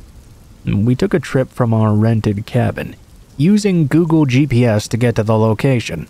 We started driving, and it was, for lack of a better word, a real impoverished area. It had a very Hills Have Eyes-esque ambiance. We literally only saw like 2 cars on the way there, and on the back roads as well. We got to a point where we needed to enter the forest, and were close by to the tunnel. There was a sign that said we were entering Bubblewood. For a little more additional information, I drive a Mercedes that I'm lucky to have, and my husband was in the car. He's a black man with dreadlocks, and I had my 10-year-old nonverbal autistic son with me as well, and my 6-year-old daughter too. We drove down this real creepy stone road into the forest. There was nothing back there. No cars, no houses, not a single person. We did see signs we were close though, and pulled into the parking lot. There was a footbridge that people had built there. We walked over the footbridge and made our way toward the tunnel, which was a lot larger than I'd expected. All of a sudden, we heard this sound coming from the other side of the tunnel, into the woods away from the parking lot. A truck came driving towards us while we were on foot. The truck stopped in the middle of the tunnel. The person got out of their truck with a chainsaw. I could see it was a white guy in his 60s. He started to walk after my family, following us everywhere we went through the tunnel. I tried to call out to him and pull some info about if he worked for the Department of Natural Resources or something, but he wouldn't say a single word. As we turned around to leave, he started to rev up his chainsaw behind us. The sound echoed throughout the tunnel. At this point, we had no cell phone service, and literally no one knew my family was out there except for us. I was already worried my car might be sending the wrong idea to people, like we were some naive folks with money or something. We didn't have much. We rushed back to the car to get the kids in their booster seats. This motherfucker jumped back into his car and drove over the footbridge in his truck towards us, following us to the parking lot. Honestly, I don't even know how his truck fit onto that bridge. He stopped again and got out of his truck. About this point, I noticed there were some dusty handprints on my car. I asked my husband if they were his. We compared his hand and my son's, and they were not a match. I don't know who would have been touching the car, because we were watching the Chainsaw Man the entire time we were there. Needless to say, we got out of there as fast as possible. Just a few minutes later, though, I looked back into my rear-view mirror, only to see a bunch of dust kicking up behind us. There he is. He had driven pretty fast on the stone road to catch up to us. There was nowhere to go in these woods. The road was basically one lane, and we still had no GPS. Every time I thought we would lose him, he would turn up behind us once again. I was just waiting for my tires to pop on a trap or something, or for this guy to speed up and ram me off the road into a ravine. Finally, we emerged from the woods. I turned around, only to see he was still following us. We were following printed directions to get back, and I ended up making a wrong turn in all the excitement. Surprisingly, the guy on the truck did not follow us. I turned around to go back past the stone road that went into the forest and take a different way. There was one lone house near this road, and to my surprise, I saw his truck parked right there. He had to have seen us drive into the road in the woods and taken some way back to the tunnel.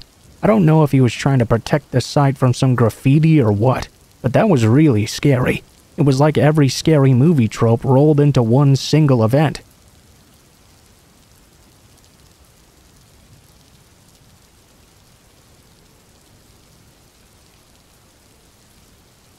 I used to have a job that was several miles away from my home.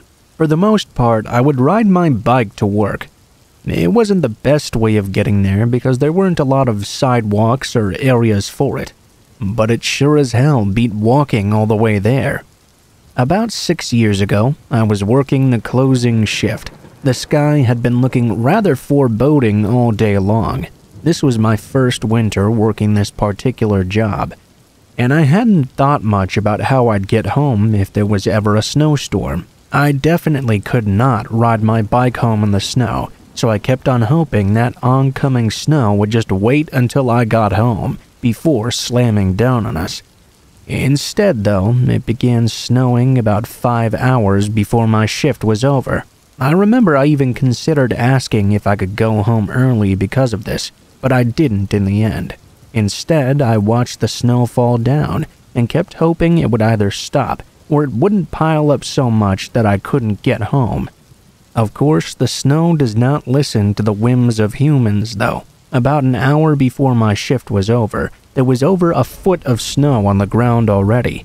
The trucks hadn't gotten around to doing much work on it either. I knew there would be no way I would be able to ride my bike home now. Like I said, it was a few miles from my store to my apartment. I knew I would have to walk the entire way, and it would take a lot longer than a regular walk too. I'd be trudging through the snow ankle deep. It was going to be a miserable experience. I'd have to leave my bike at the store too. It's not like I could carry it there the entire way with me. Once I was out and on my way, it was even worse than I'd thought though. The wind was blowing hard, and the snow was smacking me right in the face. It was really stinging actually, and making me constantly have to close my eyes to even go forward.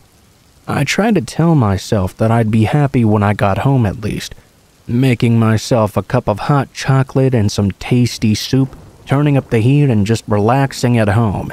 There weren't that many cars that went by, but one actually stopped and pulled up close to me. The man rolled down his window and asked me if I needed a ride. Although I wasn't really into hitchhiking, I was ecstatic at the thought of not having to walk all the way there. Of course, I accepted and jumped into the car, thanking the man over and over. This enthusiasm didn't last long, though. The man asked me where I was going, and I told him where my apartment building was situated.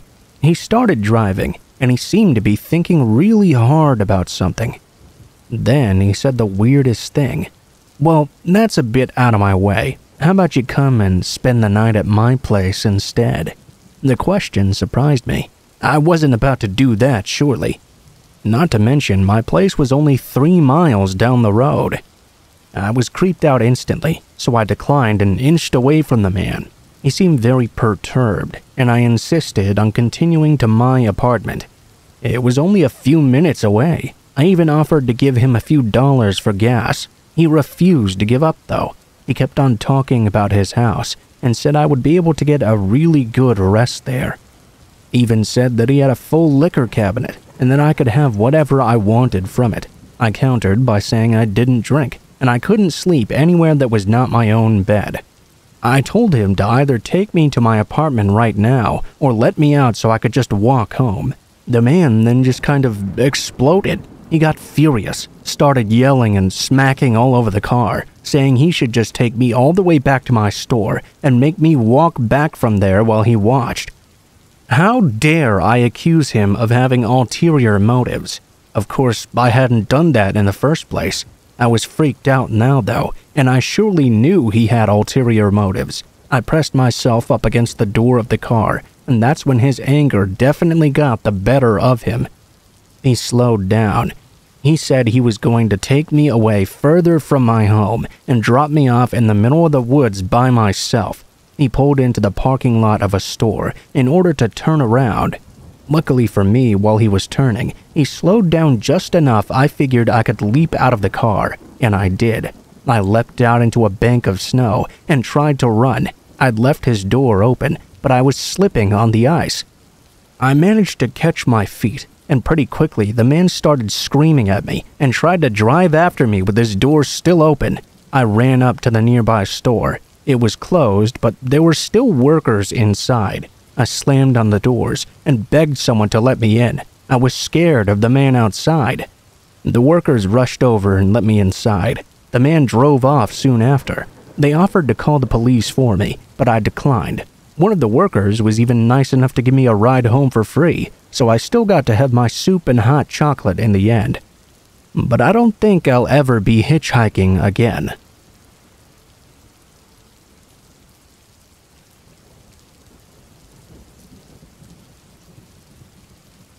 When I was growing up, I had a really good friend named Carl.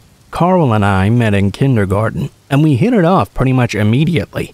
Pretty soon, we were doing everything together.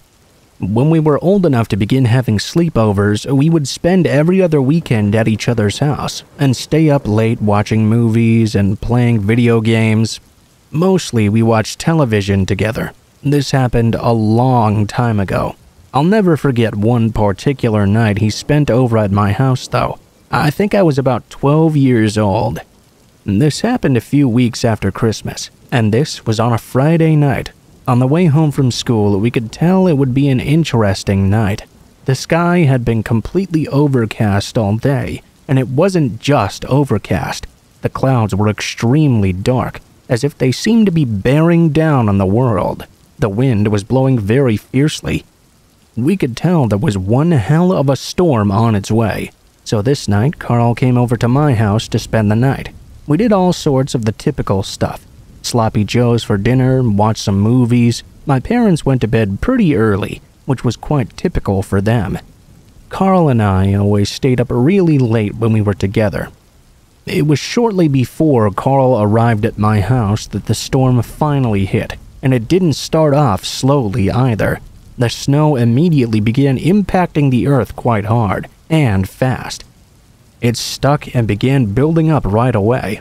Actually, it was quite cool to look at because the snowfall was so thick it was hard to even see through. It was like watching a blanket of snow in the air. We went to my room on the second floor of the house, with my bed sitting next to the window. While we were playing Swords and Serpents, we could look outside and watch this amazing storm happening out there. It had been a few hours since my parents had gone to bed. Carl was right next to the window, sitting on my bed, while I was playing a little further away. Suddenly, though, he said, "Hey, I think there's something outside there." I really didn't believe him. We always tried to scare each other, as best friends do. I just elbowed him and gave him a smirk. "No, man, I really mean it, look." I looked over him out the window. It was quite hard to see through the snow, but there was a shed in the backyard. It had a small light on its roof, and I could see the shadow of something out by that light. It seemed to be some sort of dog or something. I told him that, and he laughed, saying he knew it was a dog, but he was trying to freak me out. Carl decided he wanted to go into the backyard and check if the dog was okay. I told him that was pretty crazy, because the snow had piled up pretty high already and wasn't showing any signs of stopping. He asked if he could go out and let the dog into the shed at least, seeing as how it was all alone at night in this ugly storm. I figured that at least was alright. I told him he was on his own though. I was not about to go out there in this weather. Carl put down his controller and went outside. I heard him going down the stairs and kept looking out the window, then back at the television out of the corner of my eye. I saw Carl outside moving towards the shed.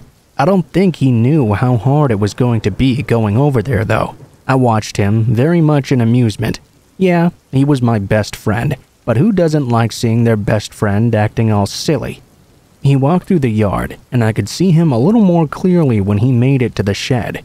He began trying to pull the door open so he could let the dog in. I watched, laughing, because he hadn't noticed that it seemed the snow was making it difficult to open the door in the first place. While I was laughing at my best friend struggling, though, I suddenly noticed another figure. There was a large man who had been hiding in the darkness. He quickly moved into the light of the shed and grabbed Carl. He slapped his hand over Carl's mouth and lifted him off his feet. He pulled Carl away and into the darkness. Shocked, I immediately ran to my parents' room and began slamming on the door. My dad rushed over, and I told him what just happened. He told me to call the police and went to the closet and grabbed his gun. I called the cops and watched as my dad ran off into the darkness, out into the backyard. All I could do was wait for either the police to get there or for my dad to come back with Carl. I just kept on worrying about both Carl and my dad. All of a sudden, I heard a gunshot ring out in the night and felt my insides go cold. Right before the police finally arrived, my dad returned to the house soaking wet. He had his gun, and fortunately he had Carl with him as well. When the police arrived, my dad told them he was following the kidnapper. The man was very fast and clearly about to escape, so he fired a shot to let the guy know he was armed. That was when the man cut his losses and dropped Carl into a bank of snow. Fortunately, my best friend was okay for the most part. Neither he nor my dad ever got a good look at the guy, so he was never caught in the end. That was really hard on Carl, but he did eventually get over it. We went back to trying to beat swords and serpents. Little did we know back then that there was a bug in the game, and it was actually impossible to beat. Surely a story to tell for a long time.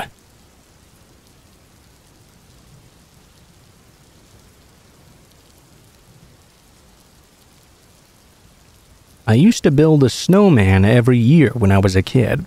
It was always fun taking a small snowball, then rolling it into such a huge one. Hell, when I was done with most of my snowmen, they ended up being even bigger than I was at age 13. I recall being excited one particular night when the snow began to fall quite heavily. This excitement only escalated when I heard that school was going to be canceled the following day.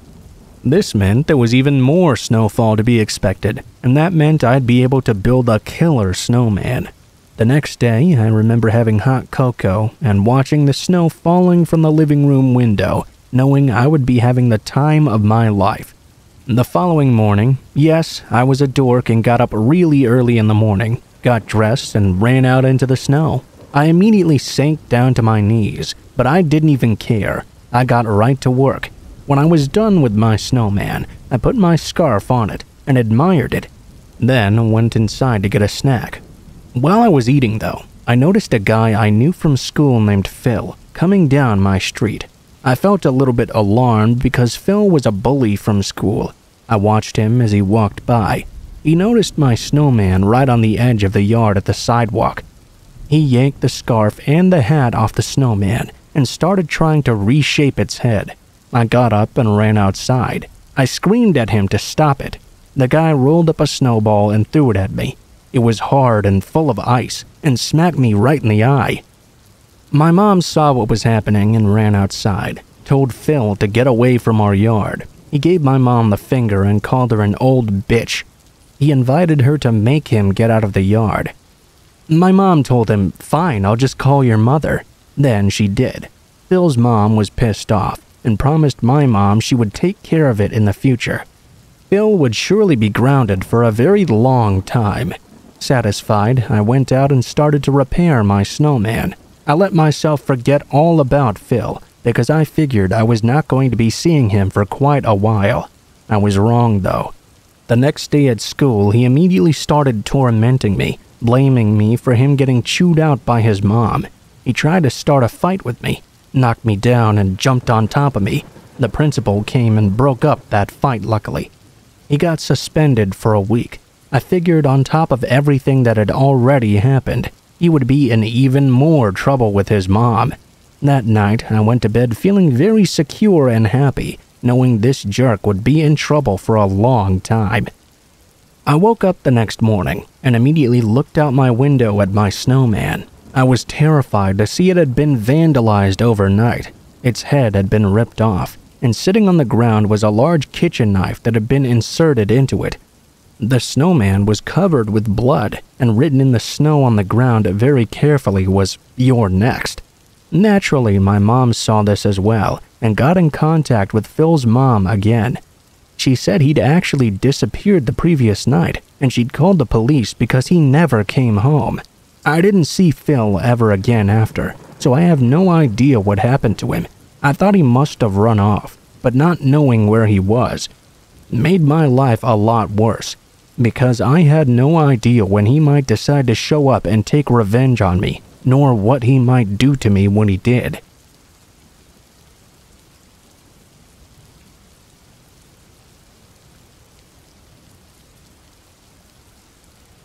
I remember my first job as a teenager. I was 16 years old and got myself a job in town. I was working in the used video game store. I got the job in the first place because I was trying to save up money to buy my first car. Obviously, this meant I had to walk to and from work every day. This happened in the late fall, so it got dark pretty early in the day. The store usually stayed open until 10 p.m., and I worked the closing shift. It wasn't too hard to get the store closed down and then get out the door very promptly. Usually, I would be out on my way around 10:30 or so. On this night, I noticed that when I left the store, it was unusually warm for this time of year. As I locked up the door, I soon discovered why. Right as I was doing so, lightning lit up the entire area. There was a storm on its way. In addition to the lightning, there was some very strong wind. Strong enough to almost blow me over more than once. It was inconvenient for walking, but actually, I kind of liked the atmospheric nature of this storm. I grew up in one of those really small towns that was pretty much all closed up by 9 p.m. This meant that by the time I was on my way, I truly felt very alone. To get to my house, I had to walk through town, then take a turn into an old neighborhood. There weren't many houses there. Most of them had been torn down long before I was even born. There was a large wooded area on the left side of the street. There were no street lamps either, so it was very, very dark in the woods. I have to admit that several times, I was very nervous as I was walking by that area.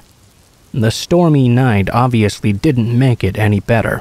It hadn't started raining yet, but I had just been witness to an amazing lightning show while walking home. The wind was so loud and hard, too. It had to be blowing over 20 miles per hour. Despite the loud blowing of the wind, though, I could have sworn at one point I began to hear someone walking in the wooded area alongside me. Now that was very scary. I wasn't one to really be scared of much usually. I tried to tell myself it was just an animal, but that was hardly comforting. Even if it was an animal, it seemed to be very intent on following me along the street. You know how you convince yourself there's something happening, even if it really isn't, and when you do this, you become very preoccupied with the thought of it. Then it snowballs into a nerve-wracking episode. Well, that's exactly what was happening to me. I knew it was, too. I kept on glancing over at the woods, but finally, my fears were realized when one of those area-brightening bolts of lightning lit up the entire woods. In that moment, I saw a man standing half-hidden behind one of the trees, holding what looked like a baseball bat. It was a quick flash of light. All that I saw was an outline after the lightning crack. Somehow, it seemed it was even darker than it was before it. I felt a twinge of pain in my eyes and had to squint when the thunder stopped rolling. I then distinctly heard the sounds of footsteps on the pavement in the dark. I felt freaked out. Anyone would have. I ran down the street at top speed. The entire time, I could hear the footsteps of the man coming after me. That just spurred me on to run faster. I sprinted down onto my street and was delighted to see the living room light on my house was on. That meant someone was up still. I ran to the house and grabbed the doorknob. I was fully expecting to be grabbed from behind when I held it. However, I was able to get into the house and close and lock the door behind me before anything happened. My little brother was sitting there on the couch, and I told him to call the police right away. I looked out the door window. and at first I didn't see anything.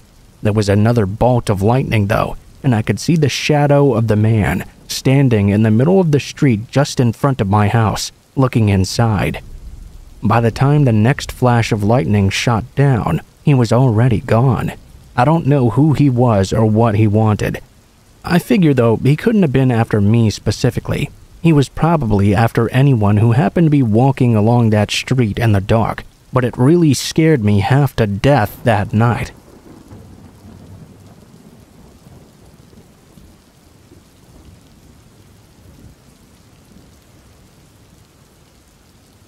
I've always had a passion for working out in high school. I played 3 sports and another 2 in college. As you might imagine, staying healthy and active has always played a very huge part of my life. When I was around 25 or so, I decided to move to Los Angeles to possibly have more job opportunities doing what I loved. At the time, I was trying to find work as an actress, but I wasn't having too much success with it. In the meantime, I joined a gym that was only a few blocks away from my apartment in Santa Monica, with the intent to go as often as possible to keep my mind off my failing acting career. Because of this, I went quite a lot, sometimes even twice a day on days I was feeling especially motivated. The regulars at the gym began to start to recognize me, and I made a few friends there. I loved it there. It was the cleanest, most inviting gym I'd ever been to, and for months I had 0 issues at the place at all. Unfortunately, what was once bliss at the gym soon became a literal nightmare. It was 5 a.m. one day, and I'd just arrived ready to begin my workout, when I noticed a new man I'd never seen there before. It wasn't super common for this gym to get new members. It was pretty expensive, and the parking was not great either.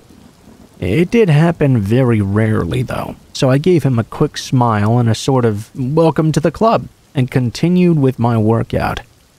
I noticed that throughout the few hours I was there, anytime I would move throughout the gym, this mystery guy would move along with me. He'd always stay within like a 20-foot zone of me, which I found a little bit strange. I've had guys have a gym crush on me before, so I found it sort of flattering to be honest. This continued for about a week, before I started receiving love letters in my locker. They usually said things like, "You're the most beautiful woman I've ever seen, but you'd never go for a guy like me," and "I wish you noticed me. I'll give you everything you ever wanted." Obviously, I found this a little bit strange, especially considering this man somehow knew which locker was mine, which meant he came into the women's locker room by himself to put these letters inside. They seemed innocent enough so far though, so I decided not to tell anyone. I just threw them away when I found them, and went about my day as usual, sometimes not even reading them.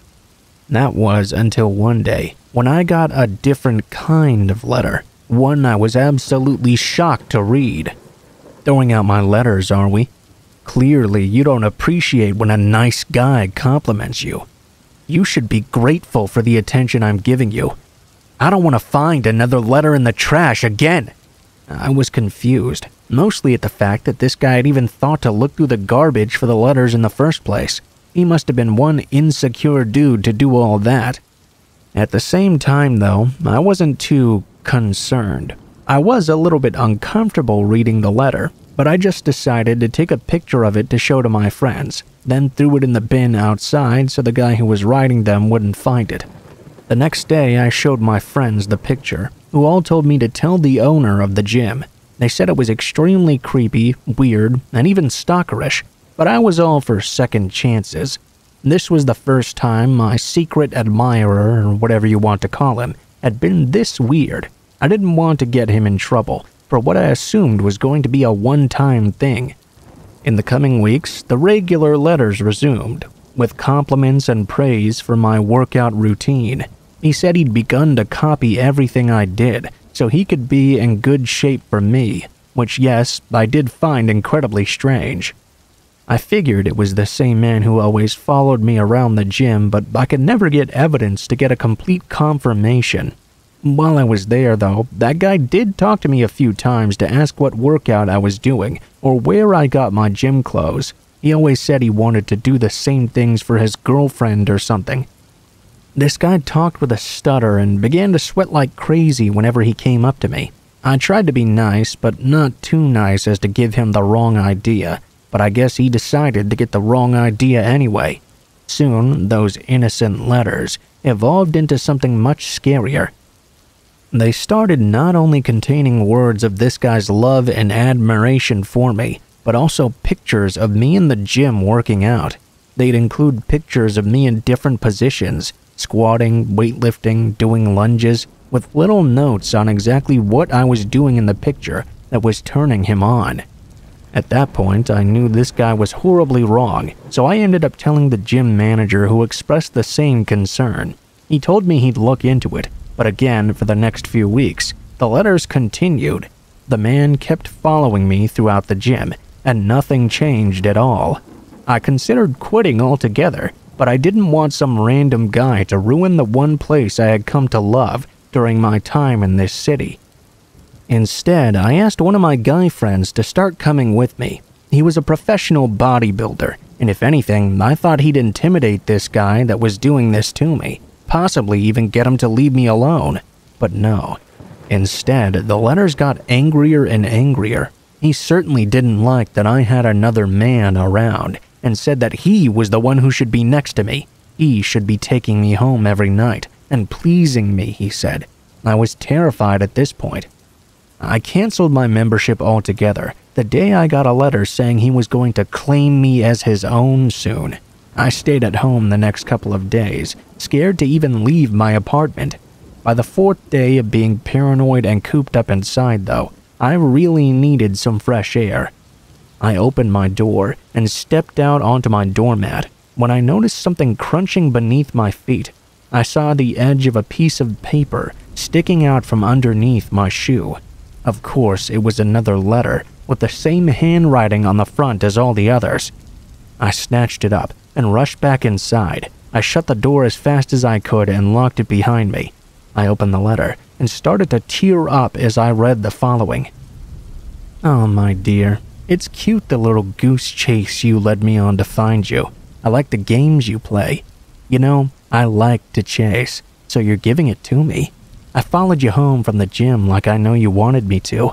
I know you want me just as much as I want you, and I'll do whatever it takes to be with you. I'll wait outside your door all day and all night if I have to.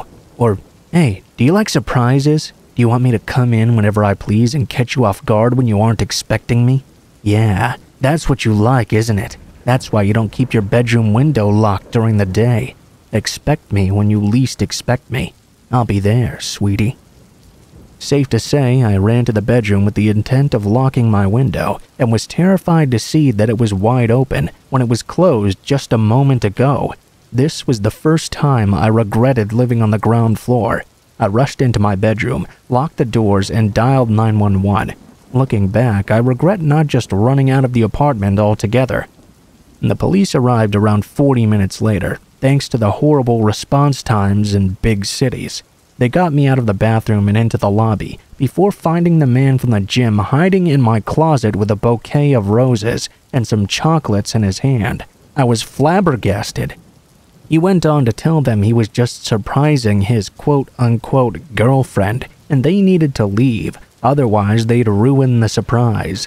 This guy was clearly delusional. They arrested him on the spot, and I got a restraining order soon after. During the trial, he spoke about everything he knew about me. All my family members' names, pets' names, the address I lived growing up, even my favorite movies and TV shows. I had no clue how he could have possibly found out all this stuff, but knowing he knew that much about me made him even more scary. He ended up getting 6 months in jail, and I used that time to move back to my hometown in Florida, as far away from this man and that city as I could get.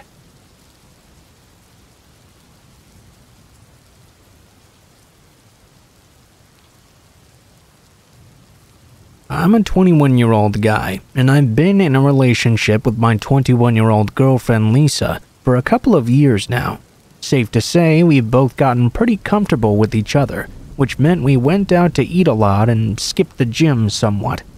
Within the past year, we didn't gain much weight, but we both did lose a lot of muscle. And at the time of this incident, we both decided we wanted to get back into the gym and have a healthier lifestyle together. We figured we could make it something like our New Year's resolution. I never really did resolutions in the new year, but my girlfriend was very adamant, and I'd do whatever it took to make her happy. She had started getting really serious about this, making meal plans, doing research for different workouts we could do together. I thought it was really great we were going to do this. I was super optimistic about it, and the last thing I would have thought would happen to us, well, it did happen. When January 1st rolled around, we spent the day researching different gyms near us and the classes they offered to try and narrow down which one we wanted to try out. It was a little bit difficult because we both wanted very specific things and not all were offered at the same gym. Me being the kind of guy that will always try to please his girlfriend though, I just told her we could go to the one that offered what she wanted and I'd be willing to try something new. It was actually just around the corner from our house. We lived there for a few years, and within that time, we'd had no issues. We actually ended up liking it a lot. On January 2nd, we went to that gym and signed up for their 3-month plan. We didn't want to risk signing up for a year if we didn't like it. That day, we did a short workout together to kind of get us into the swing of things and get familiar with all the equipment. It went pretty great. The next few days, we did some classes and got to know the different instructors and even started making a few new friends. It was turning out to be exactly what we needed. Fast forward a couple of weeks. We had gone down to the gym like we always did, only this time we decided to go on a Friday, which was quite unusual for us. Lisa usually worked Fridays, and I didn't like to go without her, so I stayed home. This week she had the Friday off though, so we happened to have time to go. We didn't realize, but Fridays are their weightlifting class days. When we walked in there were all these huge bodybuilder-type guys strutting around the gym. Lisa and I both commented to each other that it made us feel a little out of place. Nevertheless, we started our own workout for the day and tried to ignore these huge muscle men all around us. I'd say about 30 minutes into our workout, I noticed one of the bigger guys staring at Lisa, and I mean just unashamedly staring right at her. He even looked at me noticing and smirked, like he knew I could see what he was doing, but he didn't seem to care. That's when he walked right up to us. He walked right past me and stood in front of Lisa. "Hey honey, want a real man to show you how to tighten up that little body of yours?" Lisa looked at me. Of course, she was uncomfortable by this comment. I was worried for both of us at this point. Clearly, this guy didn't respect anybody, and he was quite huge. If he tried to fight me, he could probably pop my head like a grape. Dude, she's with me. Can you leave us alone?" I tried to talk as calmly as I could, but I knew I came off as more nervous than anything. "Hey, would you let the lady speak? I think I know what she wants." He didn't even look at me when he said that. He just stared down at Lisa. When I looked back toward her, she was now staring directly at me, with water beginning to pool in her eyes. Lisa was not one for confrontation. She really didn't like attention at all. I tried one more time to get this guy to leave us alone. I grabbed Lisa by the arm and lifted her off the yoga mat she was sitting on. We took steps away from the man, and in the most serious tone I could muster, I said, "Leave us alone already. She isn't interested. You're being hella rude, dude. Just go back to discussing doping with your buddies or something. Clearly, that's what you're really interested in."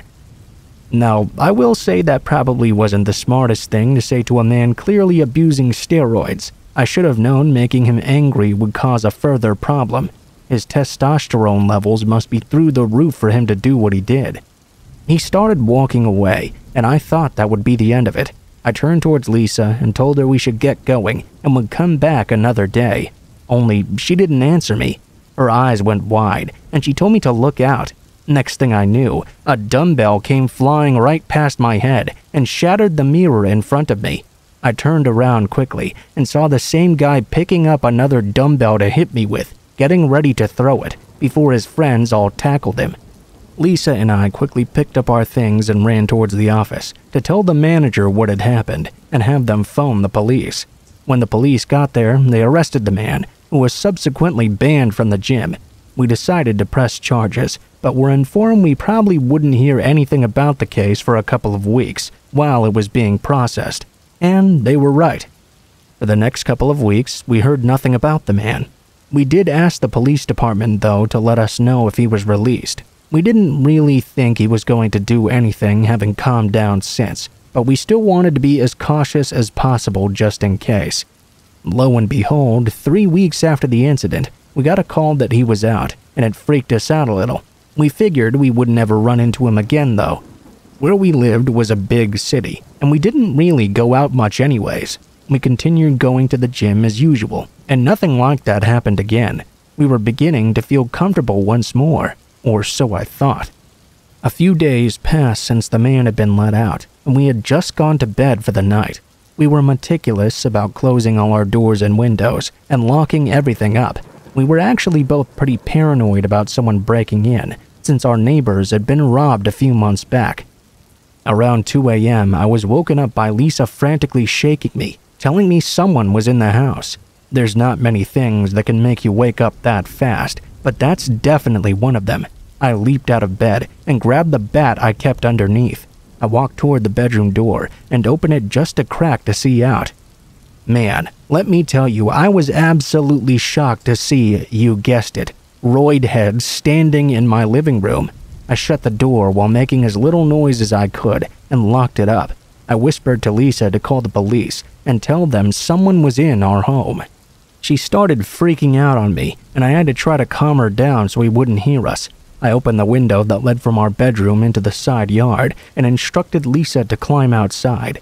After she did, I got out next and made sure to close the window behind us, just in case he managed to get into the bedroom. I didn't want him to know where we'd gone.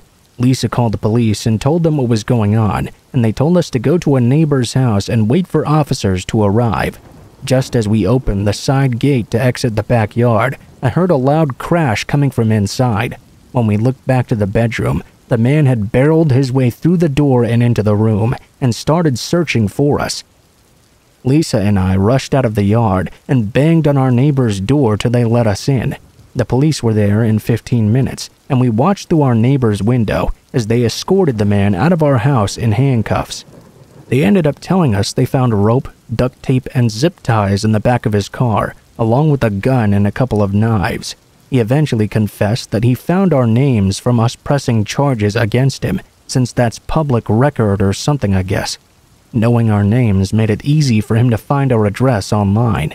The police obviously had enough evidence to charge him with home invasion and attempted abduction. His bail was set so high he couldn't possibly afford it, which we really appreciated. He got 5 years in prison, which to us seemed pretty fair, I guess. We moved out of that house and into a different one closer to Lisa's parents, just to be sure he wouldn't be able to find us whenever he did end up getting out of prison. He never really said why he broke into our home or what he was going to do to us that night, but good God, am I glad I never had to find out.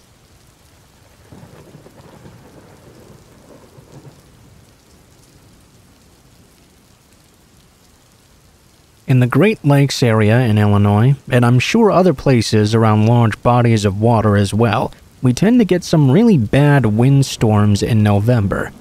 I'm not exactly sure why, but I guess that's not really important. On this particular day, I was on my way home from work when I stopped at the grocery store.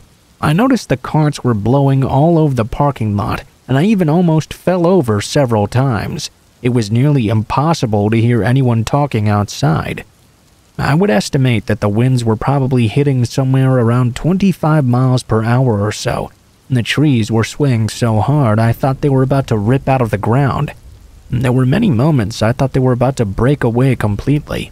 It was also completely dark by the time I was leaving for home. What was worse was that the wind was so strong it had knocked out the power to my neighborhood. All the houses were dark, and the streetlights were all out as well. It was cold and creepy. The howling of the wind was so loud, it was the only thing I could hear at all. I used the light of my cell phone to find a lantern, which I lit. I wasn't sure what to do with myself, but I knew there wasn't much that I could do.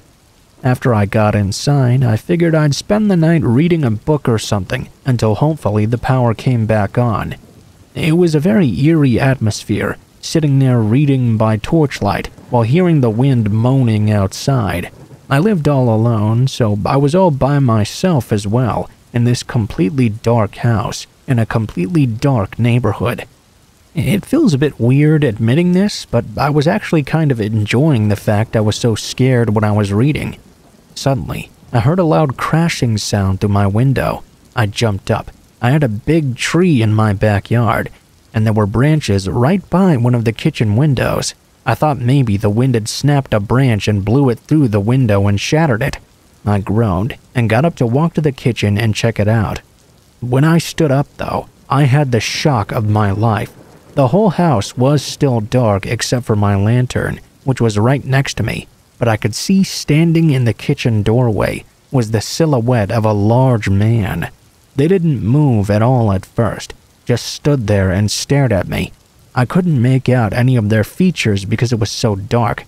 The guy took a step towards me, and I reacted instinctively. I picked up the lantern and held it as if I was going to throw it at him. He paused for a moment, and I made some comment about him getting out of my damn house unless he wanted to be set on fire. At first, he didn't react. He definitely didn't respond at all. It was absolute hell, waiting there for what seemed like an eternity to see what he would do. Suddenly, though, quicker than I had ever seen a human being move, he ducked back into the kitchen. I sprinted over to the doorway, just in time to see him basically soaring out the window, the one he'd likely come in through. I called the police right away. It took forever for them to come out. I guess it was pretty busy that night because of the windstorm. When they arrived, they guessed it was a burglar who was trying to take advantage of the power outage. Still though, it was a scary as hell experience, especially because I was there all alone.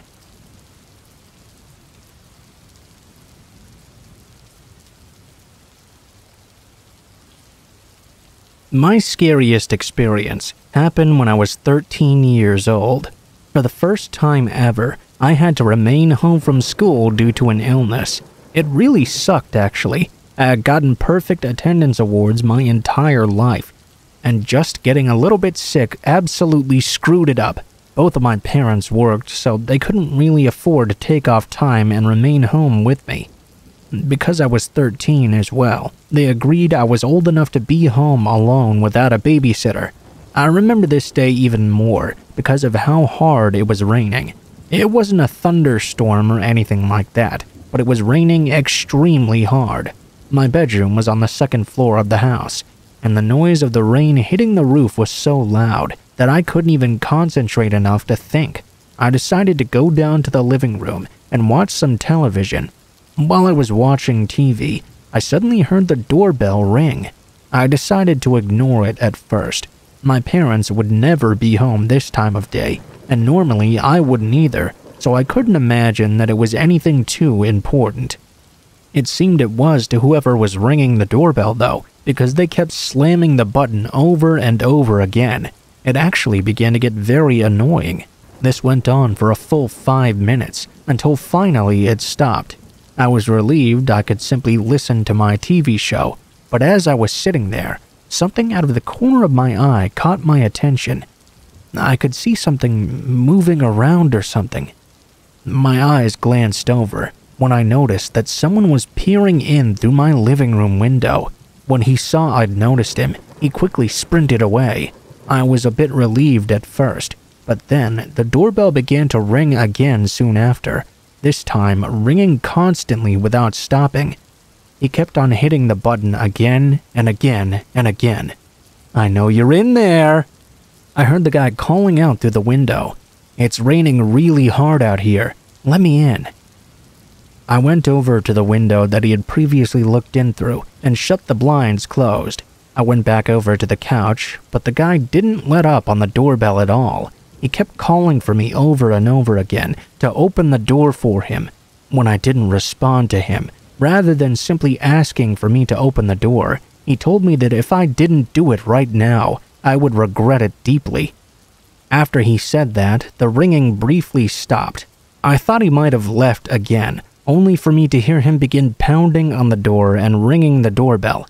After pounding for a few more moments, he began screaming at me while shoving his entire body against the door. I simply couldn't take it anymore. I'd been hoping he would just leave, but it became obvious he was not going to.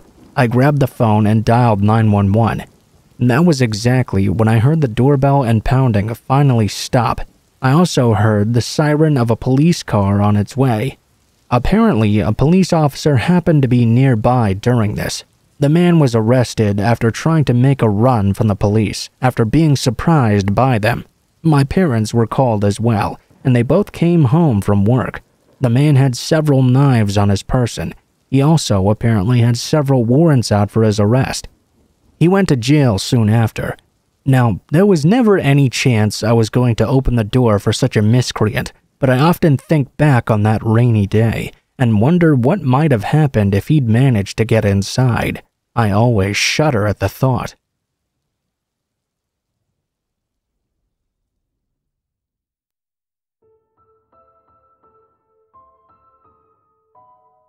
What is up, guys? Blue Spooky here as always. Thank you guys so much for watching, especially if you made it this far to the end of the video. If you guys enjoyed the video, please be sure to like, share, comment, and subscribe if you feel so inclined. If you have any criticisms for me, be sure to leave it in the comments below as well. I love reading all your guys' comments, so don't think that I'm missing any of them. If you guys want to share your own stories, please take a look in the description below the video. There will be links to all my social media accounts, including my Facebook, Gmail, and Twitter. Go ahead and send me a message on any of those, and I'll try to read your story as soon as possible. If you do decide to send a story in, please be sure to include in the tagline what the name of the story is if it has one, what the theme of the story is if it has one, and how you'd like to be credited in the description of the video the story appears in. If you decide to send in a story as well, please be sure to include as much detail as you feel comfortable with, and please try to make it as grammatically correct and proper spacing as possible to have the highest chance of your story appearing in a video in the future. Also, if you guys enjoyed these stories, I have a link to my friend's channel, Killer Orange Cat, in the description below the video. Please be sure to check out his channel as he also reads scary stories, and all of these stories are his, which he has allowed me permission to use, so please be sure to check out his channel and give him some love. Overall though, guys, I think that's pretty much it for me for now. I know it's been a long time since the last outro, so I hope you guys enjoyed this one. Thank you guys so much for watching, and I hope you guys have a great day.